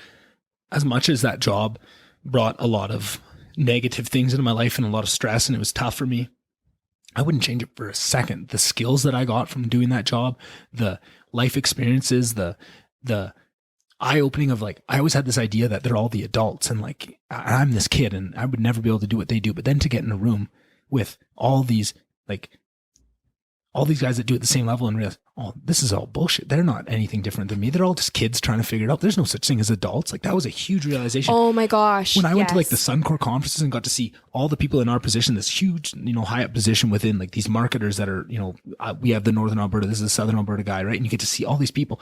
And I just had it in my head that, I'll never be them, right? And you're like, I'm 23 years old. I'm already smarter than half these guys. Like I can figure this shit out. This is bullshit. Like this is all a game. And not only that, and then you see like the higher ups within the corporate structure that are these big VPs, and you talk to them, it's like, oh, this is all just kissing ass and playing the game right. Like this is it's not a meritocracy at all. I always kind of thought it was that like, if you were good at the job, you'd excel. There's so much more to it than that. So much to it. Like seeing the structure of a corporate ladder in action is like amazing. And sometimes it's the worst people move up. Like, if you are not very kind, not very competent, but you really know how to play the game, you know how to schmooze, you know how to be the right people, you know how to get your nose browner and shit, you are going to move up that corporate ladder and you get to see it. And this was the funniest thing because my dad's played this game for a long time and I'd talk to him like, this guy is such an idiot. Like, I can't believe he's in this position. And he goes, watch, he's going to move up. And I'm, no, that's bullshit. There's no way. This guy's absolutely incompetent. He goes, watch. And sure enough, someone gets fired, he gets moved up. And I'm sitting there with my jaw on the floor going, really? And he's like, that's how it works. And he's so immune to it, but I'm an emotional guy, I'm a big softie. I'm so attached to this, like I can't stand it, right? And that was the same thing where me and my dad have a lot of the same skills, but he can completely dissociate the feelings from it. And I can't. So like doing business at that level with that many, like I had 60 employees, but I cared about each one of them. I like deeply, and I cared about their families, and I wanted them to be, and if they come and say to me like, hey, we're not making enough money, right? Like that hurts me. But I know the back end of the business, we can't really afford to pay them anymore, but they're saying we can't afford to work for this and you don't want to lose them. But it's like, and that stuff doesn't like emotionally, oh, well, if they have to leave, they have to leave. We'll find someone new. But I'm like, no, I can't. Like, it weighs on you. Yeah. This is my family. It weighs on me. Right. And that was just a realization that I needed to make. And I'm sure if I would have stayed in that business for a long time, I would have adjusted to it and I would have lost some of that. But I could see myself starting to do that, but I didn't want to be that person. I love who I am. I love how much I care. I don't want to lose that. I don't want to deaden myself to the world to be able to be better at business. I want to be able to try and find ways where I can still be successful, but not lose who I am. Keep that. I feel like so much of what the world is and so much of what the corporate structure is kind of killing that inner child and making you an adult or whatever they say that is. And I don't want to lose that. I love being the dorky kid that's goofy and stuff, right? Like I love who I am. I don't want to lose that. But if I stay on this path, I see that as a real possibility. And that's where I wanted to just pull the chute. I'm out. I want to find my own way. And that's kind of what I did. Now I'm dipping my toes in a little bit, but definitely that's huge though, the awareness to be able to do that. And I think a lot of people can go like 30, 40 years and then have that awakening and look back at your life and be like, fuck. Yeah. And then, like I said, you only have so much time and so much energy. And I attribute all that is to listen to podcasts of really smart people that are so much further down this path than me, that have seen this all and can kind of, send the elevator back down with these nuggets of information of like, hey, look out for this pitfall of, getting stuck into this job that you don't like. And if I didn't have that, I definitely wouldn't have stopped for a second. I'd probably be even deeper, and I probably would be, like I don't even want to think about it, but I'm so glad that I had that. And again, that's rebounds back to that point of, what I get out of this podcast. I want to do that for other people, right? Like maybe there's someone listening right now that hates their job and like makes good money and people are proud of them. Their parents love that they do it, but they do not like it and they have a passion for something else. And maybe they listen to this and maybe that's what makes them make that change. And maybe it changed their life, right? Like that's cool to me because I know that it's done it for me. So I know that it's real. Yeah. I just have to, keep going. And maybe it doesn't happen. Maybe I need to keep doing this and get a lot better at what I'm doing before I impact people like that. But you never know. Maybe I'm there right now. I can never know until. Oh, absolutely. You know what I mean? Like you cannot, no person on this earth can leave the house. I don't even want to say leave the house, can live a day without impacting someone else. You're right. Like you cannot live without impacting someone else. So if you're going to be like, you may as well be cognitive about the impact that you're having because you're impacting people either way. Yeah, exactly. So that's a really good way of looking at it. Yeah. Yeah, I love that. And you're definitely impacting people. I mean, you're impacting me right now. Thank you. Wow. One thing that impacted me in the last couple of weeks was seeing you take a step out into something new and seeing that you do photography, which I feel like I know you half decently well.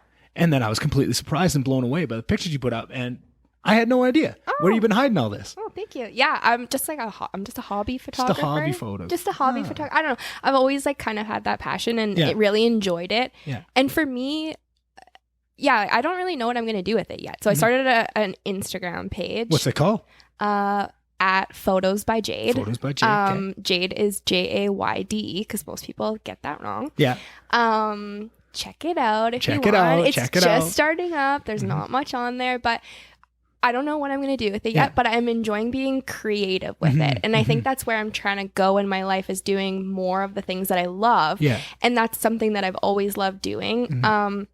And for me, it's almost like painting or something. Like it's like I see something in my mind and I want to make it real. And then I use my camera as the medium to make that happen. So it's like I'm very much seeing it. So I'm kind of that person where like we could be walking somewhere and you'll just look back and I'm like 30 feet behind you because like I've seen something and I'm trying to capture it, and I probably have 20 pictures of the same thing from like different, because I can see in my mind how I want it to look and making it. So I'm really enjoying just like having fun with it. And kind of there's just so much to photography with the editing and stuff.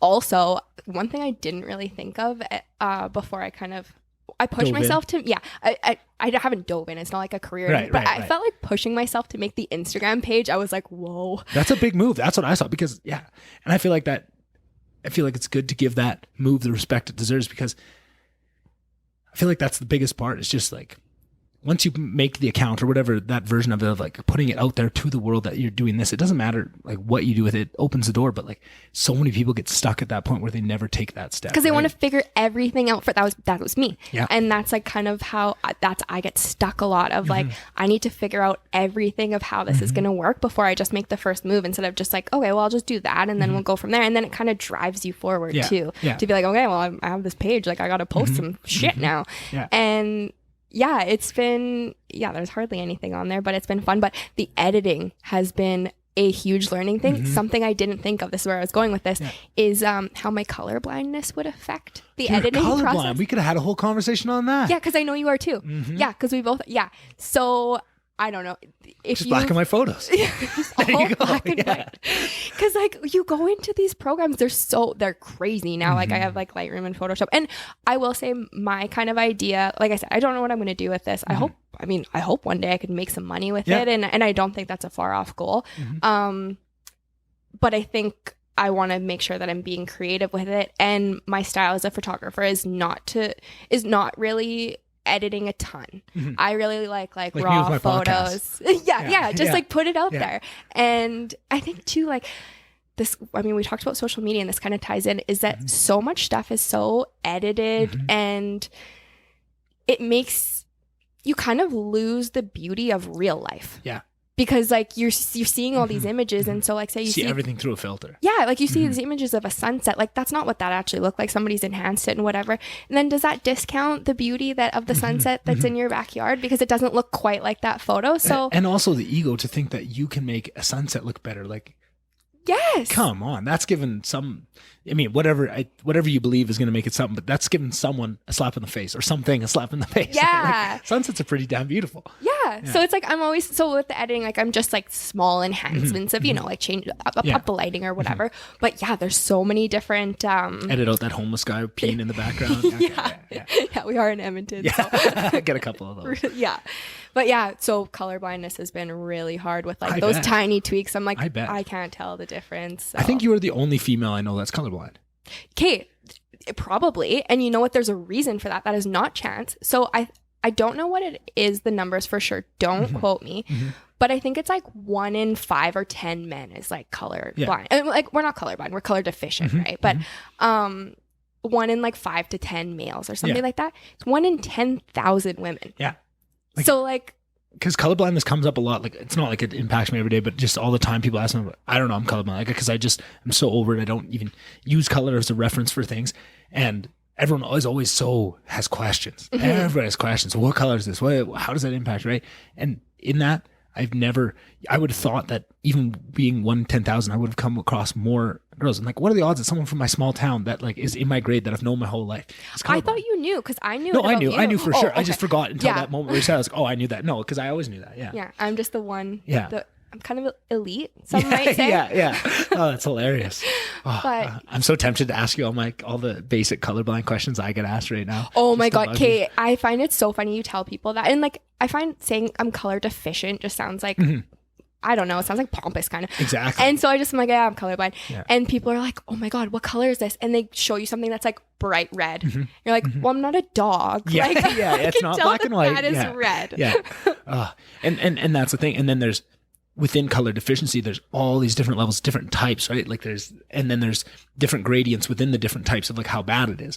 And like I've done all the tests. Like like those books where you have to like pick out what you see. Yeah. Like I'm really colorblind. Like I am super duper colorblind. Yeah, I'm like page 2. Yeah, I got nothing. I'm out. So, but like the questions people ask are not what's interesting about it, right? But then when I try and explain what is actually interesting about being colorblind, or at least my weird brain and how I've handled being colorblind, it's so hard to explain to people. I'm kind of curious. So like, if I don't even use color as a reference for anything. And for that reason, I don't even look at what color things are because I don't care about color. Color is nothing to me. Like if a car goes past and a cop runs up to me and says, oh, what color was that car? Or what car just went by? I could tell you probably the make and model. I wouldn't even, like, not only if it was like a color that was between two, I wouldn't even take in the color because I was so used to being wrong on color all the time. I just stopped taking it in. I never take it in, right? And like, it's so weird that I don't look at color. Color is just not a thing to me. Like I don't care about colors because of that. Yeah. And like, I don't know if you're the same. I am not that way at all. And I think maybe it's like with the different, we've kind of talked about like the different realms of like our modes of our creativity and stuff like that. Color is such a big thing for me in so many things. Like, interesting. Yeah. I mean like home design, clothes, photos, like all things I love involve colors and color schemes. So I battle with it. Yeah. Yeah. Which is so, and I think that's where it was of like, I got so sick of battling with it and I didn't care that much. Like it seemed insignificant to me in like the grand scheme of how I live my life and what's important to me that I just completely turned it off. Yeah. Which I think is probably an attempt, and I don't think about it. And which is nice. I mean, if you don't need to, like, don't battle with it. It's annoying as hell. Have you tried the colorblind glasses? No, I haven't. No. Oh, so like, have you? Yeah. So do you have a pair? I do. I think I lent them because like a bunch of the guys on my side of the family, I think I lent them to someone on my side of the family. I'll have to find out after. I'll try and get them. I'll let you try them for sure. But that's the thing. There's also, it only works for some people. It depends on how colorblind you are, and like it's not for everybody. But we had watched all these videos of people like crying and like, yes, and I've seen it. So I'm like going into it like, fuck, me and my dad were both trying. We got him enslaved and we're both there. I'm like, shit, like we don't want to cry. Me and him both are like, we don't really want to cry. And I've come a long way since then. I cry all the time. I'm not as hung up on it, but I know my dad is. My dad hates to be seen crying. He cannot. That's like the worst thing ever to him. Yeah. So we're both kind of going, we both had a little apprehension. I could feel it from him. And I feel like I was probably feeling a bit of his of like, oh my God, like this is going to be embarrassing. What if they get this on video? Put them on. It was cool. Like it seemed like it was almost like the best way I can describe it to people is like when you have a TV that you're watching in HD and then you go back to like the old standard definition, things are kind of fun. Like the colors on it, it's not as bright. It's just like everything was super like high def bright and like I could see. But even still, like I go look at purple, I'm like, yeah, like I still don't like I still, if you lined up a whole bunch of blue and purple shit, I probably would still be wrong. Like I didn't think it was that. Didn't like correct. Yeah. So maybe it's more so if you're like a lot worse, maybe that it's like a more of a drastic change. Yeah. Cause I can relate to that. I mean, I wear contact lenses and glasses and stuff. And like you'd not get your eyes checked for a while, like roll into the place and they're like, oh yeah, your prescription's changed. And you like pop on new glasses or contacts and you walk out and you're like, whoa, like I kind of like equal that to like being on mushrooms too, when you're like all of a sudden you're like everything is so high definition, like so vivid. So I imagine it would be like kind of the same thing. Well, I gotta do mushrooms first before I can tell you. I've had them sitting in my freezer for like, I gotta get those from GP. Oh boy, don't leave those. I know. That's what I was thinking. Like I'm gonna clean it out. Oh, that was like the best. I was talking because I've been trying to get mushrooms for like 6 years, and we know the same thing. Like it shouldn't be that hard. And I've told so many people that I know have them, and we get distracted and it never happen, right? And I told the story to my buddy who was up from San Francisco a couple months back. We went and saw him. He was just up for a day or something. I told him this story, and unbeknownst to me, like we go get hammered that night, like blackout drunk, and he at one point at the end of the night just took a bag of mushrooms, put them into my jeans pocket without me knowing, and then in the morning he texted up and he said like, check your pocket. And it's just like such a cool story. I feel like it's just, I don't know, it was beautiful to me. I thought it had a lot of meaning to it. Kind of sounds silly now that I'm saying it. It doesn't have as much much punch to it, but he's like, I got you. Yeah, it was very beautiful. And you haven't tried them? Haven't tried them yet. I'm scared because I feel like I've listened so many of like the people that I listen to the most, and like so many of like my spiritual guides like Aubrey Marcus are so into the psychedelics, and I have so much respect for it, and I have so much built up around it that I want to make sure I do it with the right people, with the right setting, with the right all that stuff. And I feel like I just need to dive into it, but like I'm really excited. There is definitely you want to do it with the right people, at least the first time. That's my thought. I think like the biggest thing is like you just want to be safe and comfortable. That's and I'm such a weirdo about that. Like even like when I started smoking weed, I couldn't do it. Like, I couldn't be around it. I had to be like in my home, like in my safe spot. Like I have a lot of that just in day-to-day life. I'm very much need my safety and need to know how I'm getting home, and need like, I'm a weirdo with that. So I have a ton of anxiety around it. So I am I never know that stuff. Really? Yeah. Oh, I'm wish. just like flying in the wind. Anyways, but getting back. So yeah, colorblind glasses, tried them on. Wasn't that big a deal. My dad tried them on. Wasn't that big a deal. It was kind of cool, but like definitely was not like tear inducing. And I don't know if that's just because people value color way more, and that experience of seeing something different, seeing something more is more impactful to them, or if it just didn't work. So I'm still kind of in that wishy-washy realm where I'm not too sure. And I don't know or this is my other theory, that 99 times out of 100, it's exactly what we experience. It's cool, but it's not life-changing. But then the 1% of the videos where people cry and it's this huge emotional experience are the ones that go viral, and that's all we see. So true. I think it could be like that with too. anything. Yeah. But if I can get my hands back on those glasses, you can definitely try them. I'm excited. Okay. Every time I see someone with color, I'm like, oh, well, did you try? Because maybe you gotta try these. Yeah. Any other ways that color blindness has impacted you? Like, I'm curious. You're curious. I think the biggest thing is like clothes shop. It honestly happened to me today. I was in a store because I have a baby shower to go to tomorrow and need an outfit. Yeah. And there was a random girl walking by. I had these pair of dress pants, and I was like trying to pick a shirt that would maybe go with them. And this girl was walking by, and I was like, "You just help me for a minute. Like, do these go? Like, what color are these pants? Like, are these gray or are they beige?" And she kind of was like, "Yeah, like they're more so gray." Like that's a big one for me.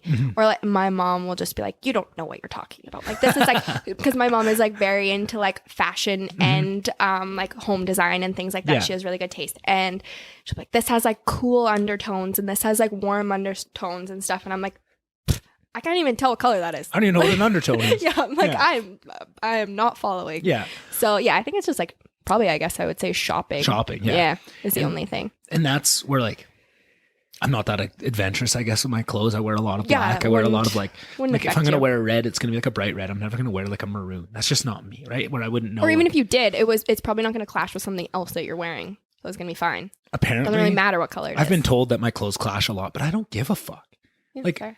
so this I get that a lot too from my mom. And it's embarrassing. But I'd never care about what I look like. Like for somebody that is so caught up in like body issues, other than that, like being looked at for like what my actual body is, other than that, I don't care what I look like. Like if my hair's brushed, like if I really couldn't care less, because like where I value myself is up here, like in my mind. That it's nothing ever has been physical. So I don't really care. So same with clothes.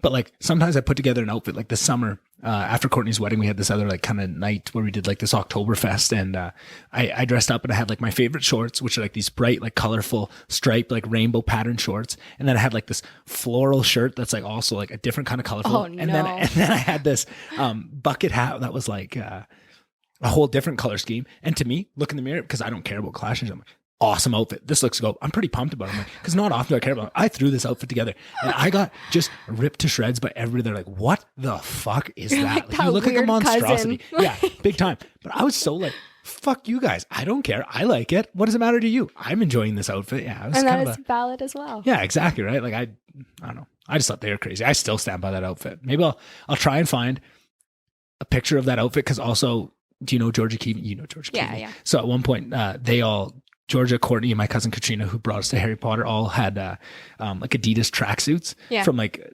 longer story earlier. So that night when everyone was kind of drunk and we went upstairs and switched clothes. So I put on her tracksuit, pretty tight little tracksuit for me at the time.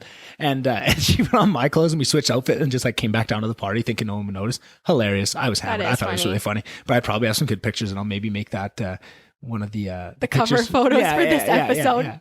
Oh. That'll be clickbait.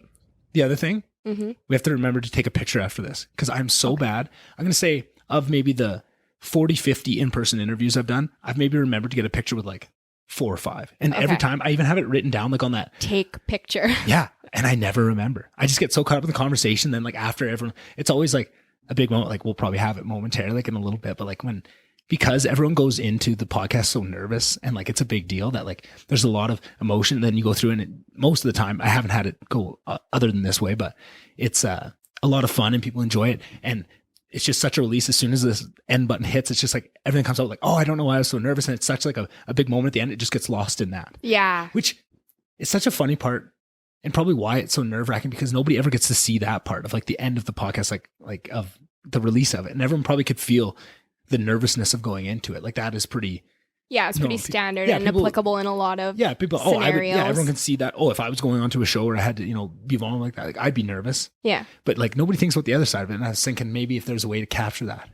I think some podcasts do that of kind of just have like a little, like when they're running the credits, they kind of have like them like, getting up and hugging after and stuff. I'm trying to think of which podcast does it. Maybe it's Tiger Belly. End it and then like, but don't like hit end. And then you kind of get like that little conversation as it fades out. Yeah. I love Tiger Belly, the intros.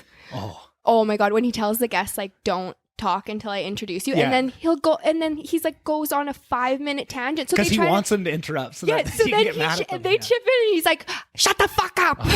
Have you ever seen Bobby Lee's other podcast with Andrew Santino, Bad Friends? No, I've heard of it though. It is so funny. I feel like as much as Bobby is funny on Tiger Belly because he can kind of run the ship and be completely Bobby.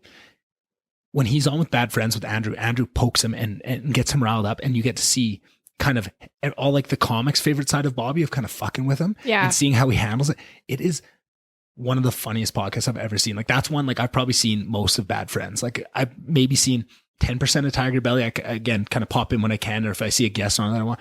Bad Friends is like, it's on the list. Peak of Bobby Lee. Oh yeah, just check it out. It might not be for you. Podcasts are always different for everybody, but like maybe I'll try and go through and find some good episodes for you. Yeah, tell me which is a good episode because that's always the thing when you like tell somebody to try a podcast and you're like, oh. I know. Try having a podcast and like, oh, what's a good episode? I'm like, oh, well, I love them all. Yeah. Like if you're into this, like if you're into the really deep stuff, like I've recommended the one with Cody Twin a lot. The first one I've recommended.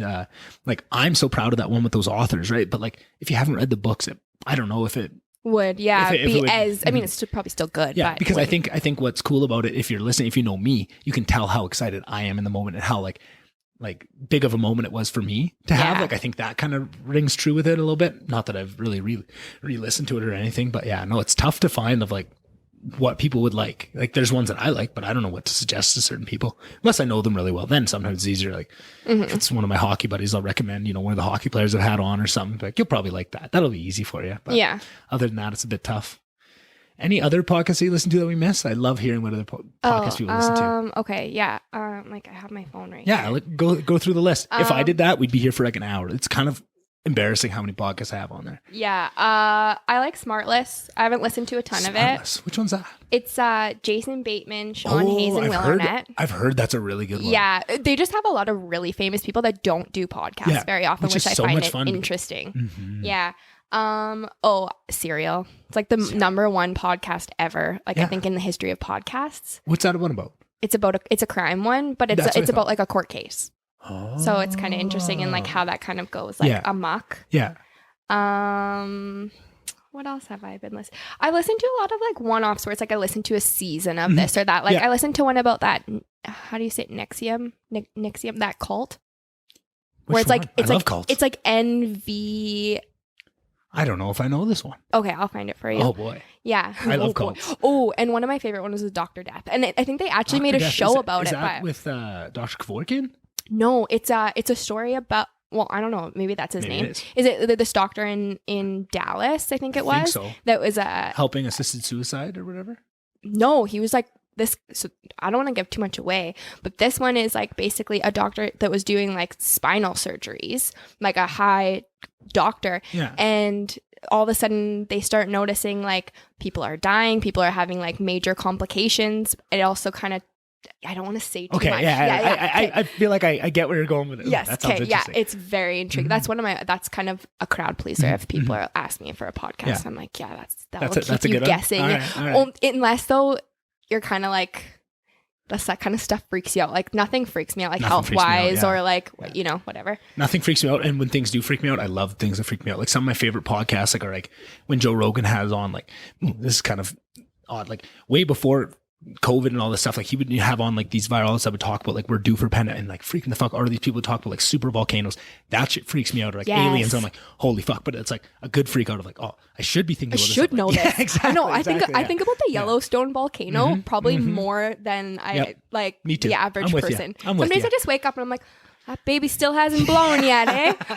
I always think, I'm like, we're kind of far north. Like, what if, I don't know if there's like currents. Are we far enough? Like, there's not a lot. Like, we could make some really good time north. If it did blow, like maybe we'd have a little bit of time. We could like load up. Yeah. No, I think about that stuff probably way more than the average human. Yeah. And then it just makes me go like, fuck, should I just like sell everything and like live on a beach? But then it's like the world will, when you think of all the bad things that can happen, and then you're like, well, shit, you'd be like, maybe nothing goes wrong and you're 80 and you've done nothing with your life and you have no money. Or you spend all this money, sell all your shit to like move to this island, and then a tsunami hits that island. Like, it's like, there's nothing you can do. No, exactly. But yeah. The one last question I wanted to ask you about, but it's kind of a shitty question to leave to the end, but just for myself, watching lately of all our friends just having kids like a motherfucker, just like everybody, how has that been for you, of like kind of watching the people you grew up with and like were the silliest kids with and are now seeing them like take on that role of being parents? Like, how has that been for you? Watching my best friends, like specifically my two, like very having babies has been one of the most rewarding experiences in my entire life. Like, I honestly don't even want to talk too much about it because I'll get emotional. But it just seeing how they just like so seamlessly came into this role. They just seem to know what and it highlights the best parts of them. Like, you always know they're there, but on a different level in a different way. Thank you. Yeah. You're like, I can't even talk about it because it's just like, I just love being a part of it. I am getting snaps all day, every day. I'm like, okay, like, what are the babies eating for breakfast? Like, no detail is too small. And just watching them just become incredible moms and looking at them and going, okay, I've always looked up to you for certain things as we're like peers, but now I'm like, I'm looking up to you as like, I want to be a mom like you. And yeah, it's just been so incredible. Oh, that's awesome. And I've had like a really front row seat of having really close friends where you like experience every part of it. So not to mention that you just kind of know what to expect, which is great. Yeah, I'm like, that's nice, somebody else wants to pave the way. Like absolutely, by all means. But it's just like I've felt love that I've never felt before. Yeah. How's that impacted you? I mean, like I've always had baby fever. Like I loved kids since I was like, I always know, like I've been a dad since I was born. Like I've always wanted kids. Like I've always been that person. Like, I've kind of got waves of it. Cause like I had like Simon have a kid, right? Like, and that was kind of like my first thing, and then like Travis and now Clinton, like, it's like, it's getting like closer and closer and closer. And it's like, I see it from afar, but I feel like it's different for guys because as much as, like, you know how you get, like, you say no details too small, like what they have for breakfast. I would love that too. Like, I'm that interested. I love, like, every snap I get. Like, even someone like, I had, when I was back in Slave a couple months back, and I had some drinks with Steven, and like, I'm just gushing with him about his kids and like how much I love like watching his snap stories, him and Nicole, and like how much I love his kid. And he's like, dude, like I didn't even know. I'm like, dude, like I just love kids and I love seeing like my friends like have kids. Like I'm so into that. Like I would take all those snaps all the time. Like Trav, snaps me their baby every once in a while, but it's like I would take like 20 snaps a day. Like I will never get enough. But I feel like coming from a guy, I'll tell Jamie to put you on the on the old list. Yeah, exactly. But like I feel like that's weird coming from a guy. I feel like for a girl that's like totally normal. I feel like a creep. I'm like, no, I just really love babies. Like I'm all in for it. And like now seeing like my sister's friends who she's close with that are like family to me, like seeing them have kids and like the city, and they're just so cute. I love it. But like the biggest thing is like it makes me want to have kids so badly, but I always wanted that. So it's just like kind of cranking that up. But I was already at like a 10, it's just at an 11 now. So that's like the only real difference. Like always had that innately. Right. But definitely doesn't make it any easier. It's like, I just want one of my own, those little bastards. Yeah. Same. I've always wanted to. I have said this before, and I think with having different life experiences, it's shifted a little bit. But I mean, having kids has always been I used to say like I was put on this earth to be a mom. Like there is no career that is going to fulfill me. I don't care what I do for a job. And that is what I mean by things have shifted a little bit. But I've always said like being a mom is like the number one. I think that like that's what I was born to do. And I used to be like really in a rush and having my closest friends move into those stages. I mean, right now it's such an exciting time. Like out of my closest friends, I've got 2 that have babies, 2 that are engaged, one that's moving in with her boyfriend, and like just like so many great things. A year ago when I wasn't in like as good of a place, that scared the hell out of me because I was just like, I thought I would be doing these things with you guys, and now I feel like you're leaving me in the dust. Like I'm not even close to having a baby. But now I'm just like, how incredible is it that I get to experience this with you when I don't have that going on myself? So I get to really just dive in and be take all the good parts too, without having to take on like, because like being a parent is the hardest thing you can do. It's so like it doesn't matter how amazing and how much the good outweighs the bad, but you can't pretend the bad isn't there. But when you get to experience it with your friends, you don't have to stay up all night with the screaming. You just get to you get all just the best parts, which I think is kind of part of that process where that's what draws you in and shows you the roadmap without and I just get to be fully involved as an auntie. And then I know that when I start to have kids, maybe their kids will be a little bit older and they'll get to really fully jump in and be an auntie to me, and it's just and that was something that was weird for me because like I've always wanted to have kids, and like always was kind of not directly but at least a little bit thinking of everything I'm doing kind of within that lens of like, where am I going to be, right? Like of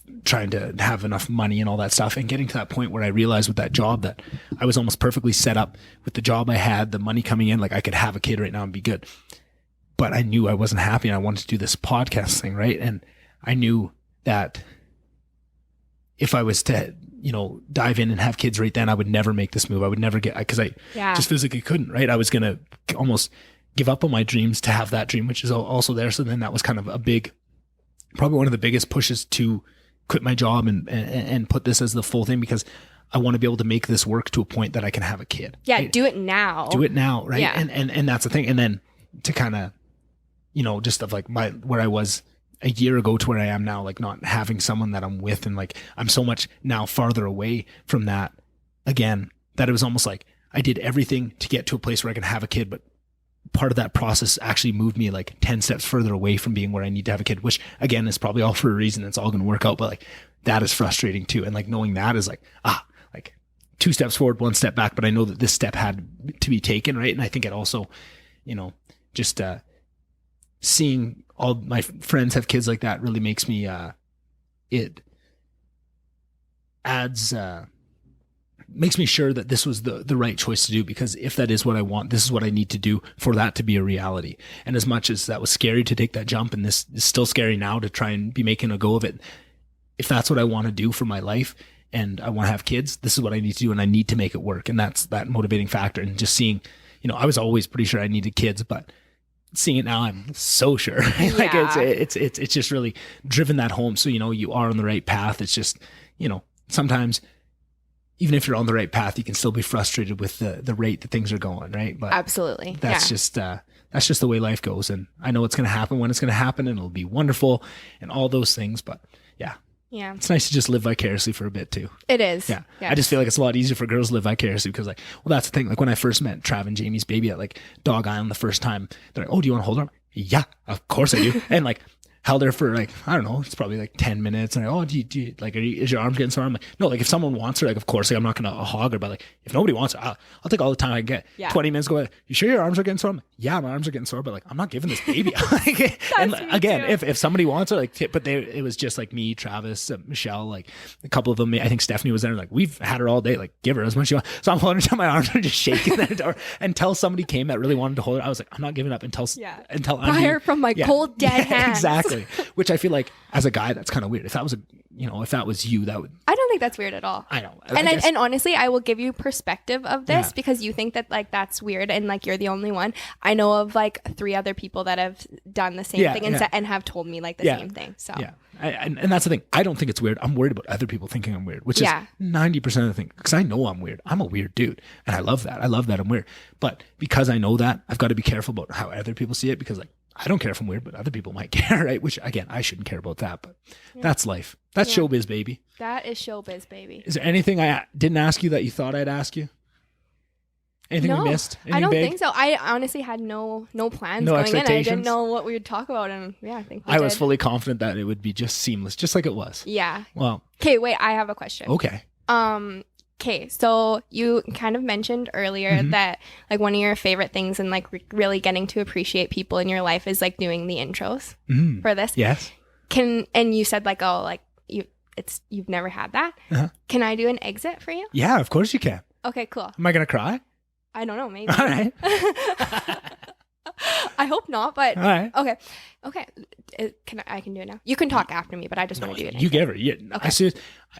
I'm going to say goodbye right now. Jade's going to give us an outro, and then we're going to hit end, and that's how the episode's going to end. I'm not even going to put an outro on this one. This is going to be the outro. So remember to like, subscribe, follow, all that stuff that I usually say in every outro, because this is going to be the outro now from Jade. Okay. No big pressure. No pressure at all.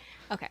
I just want to say thank you for having me. This was like an absolute incredible experience. I didn't know what to expect. It was an incredible experience doing it with you and like getting to catch up and have like the deep conversations that we had. The process of kind of thinking about it was amazing. I'm so excited that you're moving to Edmonton. So obviously, hopefully we'll get to have more of these conversations, but I just want you to know how much I admire the work that you're doing with this, and the way that you talk about this podcast is very, very inspiring. And I think this has given me a real chance to revisit and really get to re-experience the person that you are, because we've had some separation and we grew up being such close friends, and just you are the exact same fun-loving, big-hearted person that I know and love. And I'm just like very thankful that you're on this journey and you're happy and you're enjoying it and you've made the steps that you are.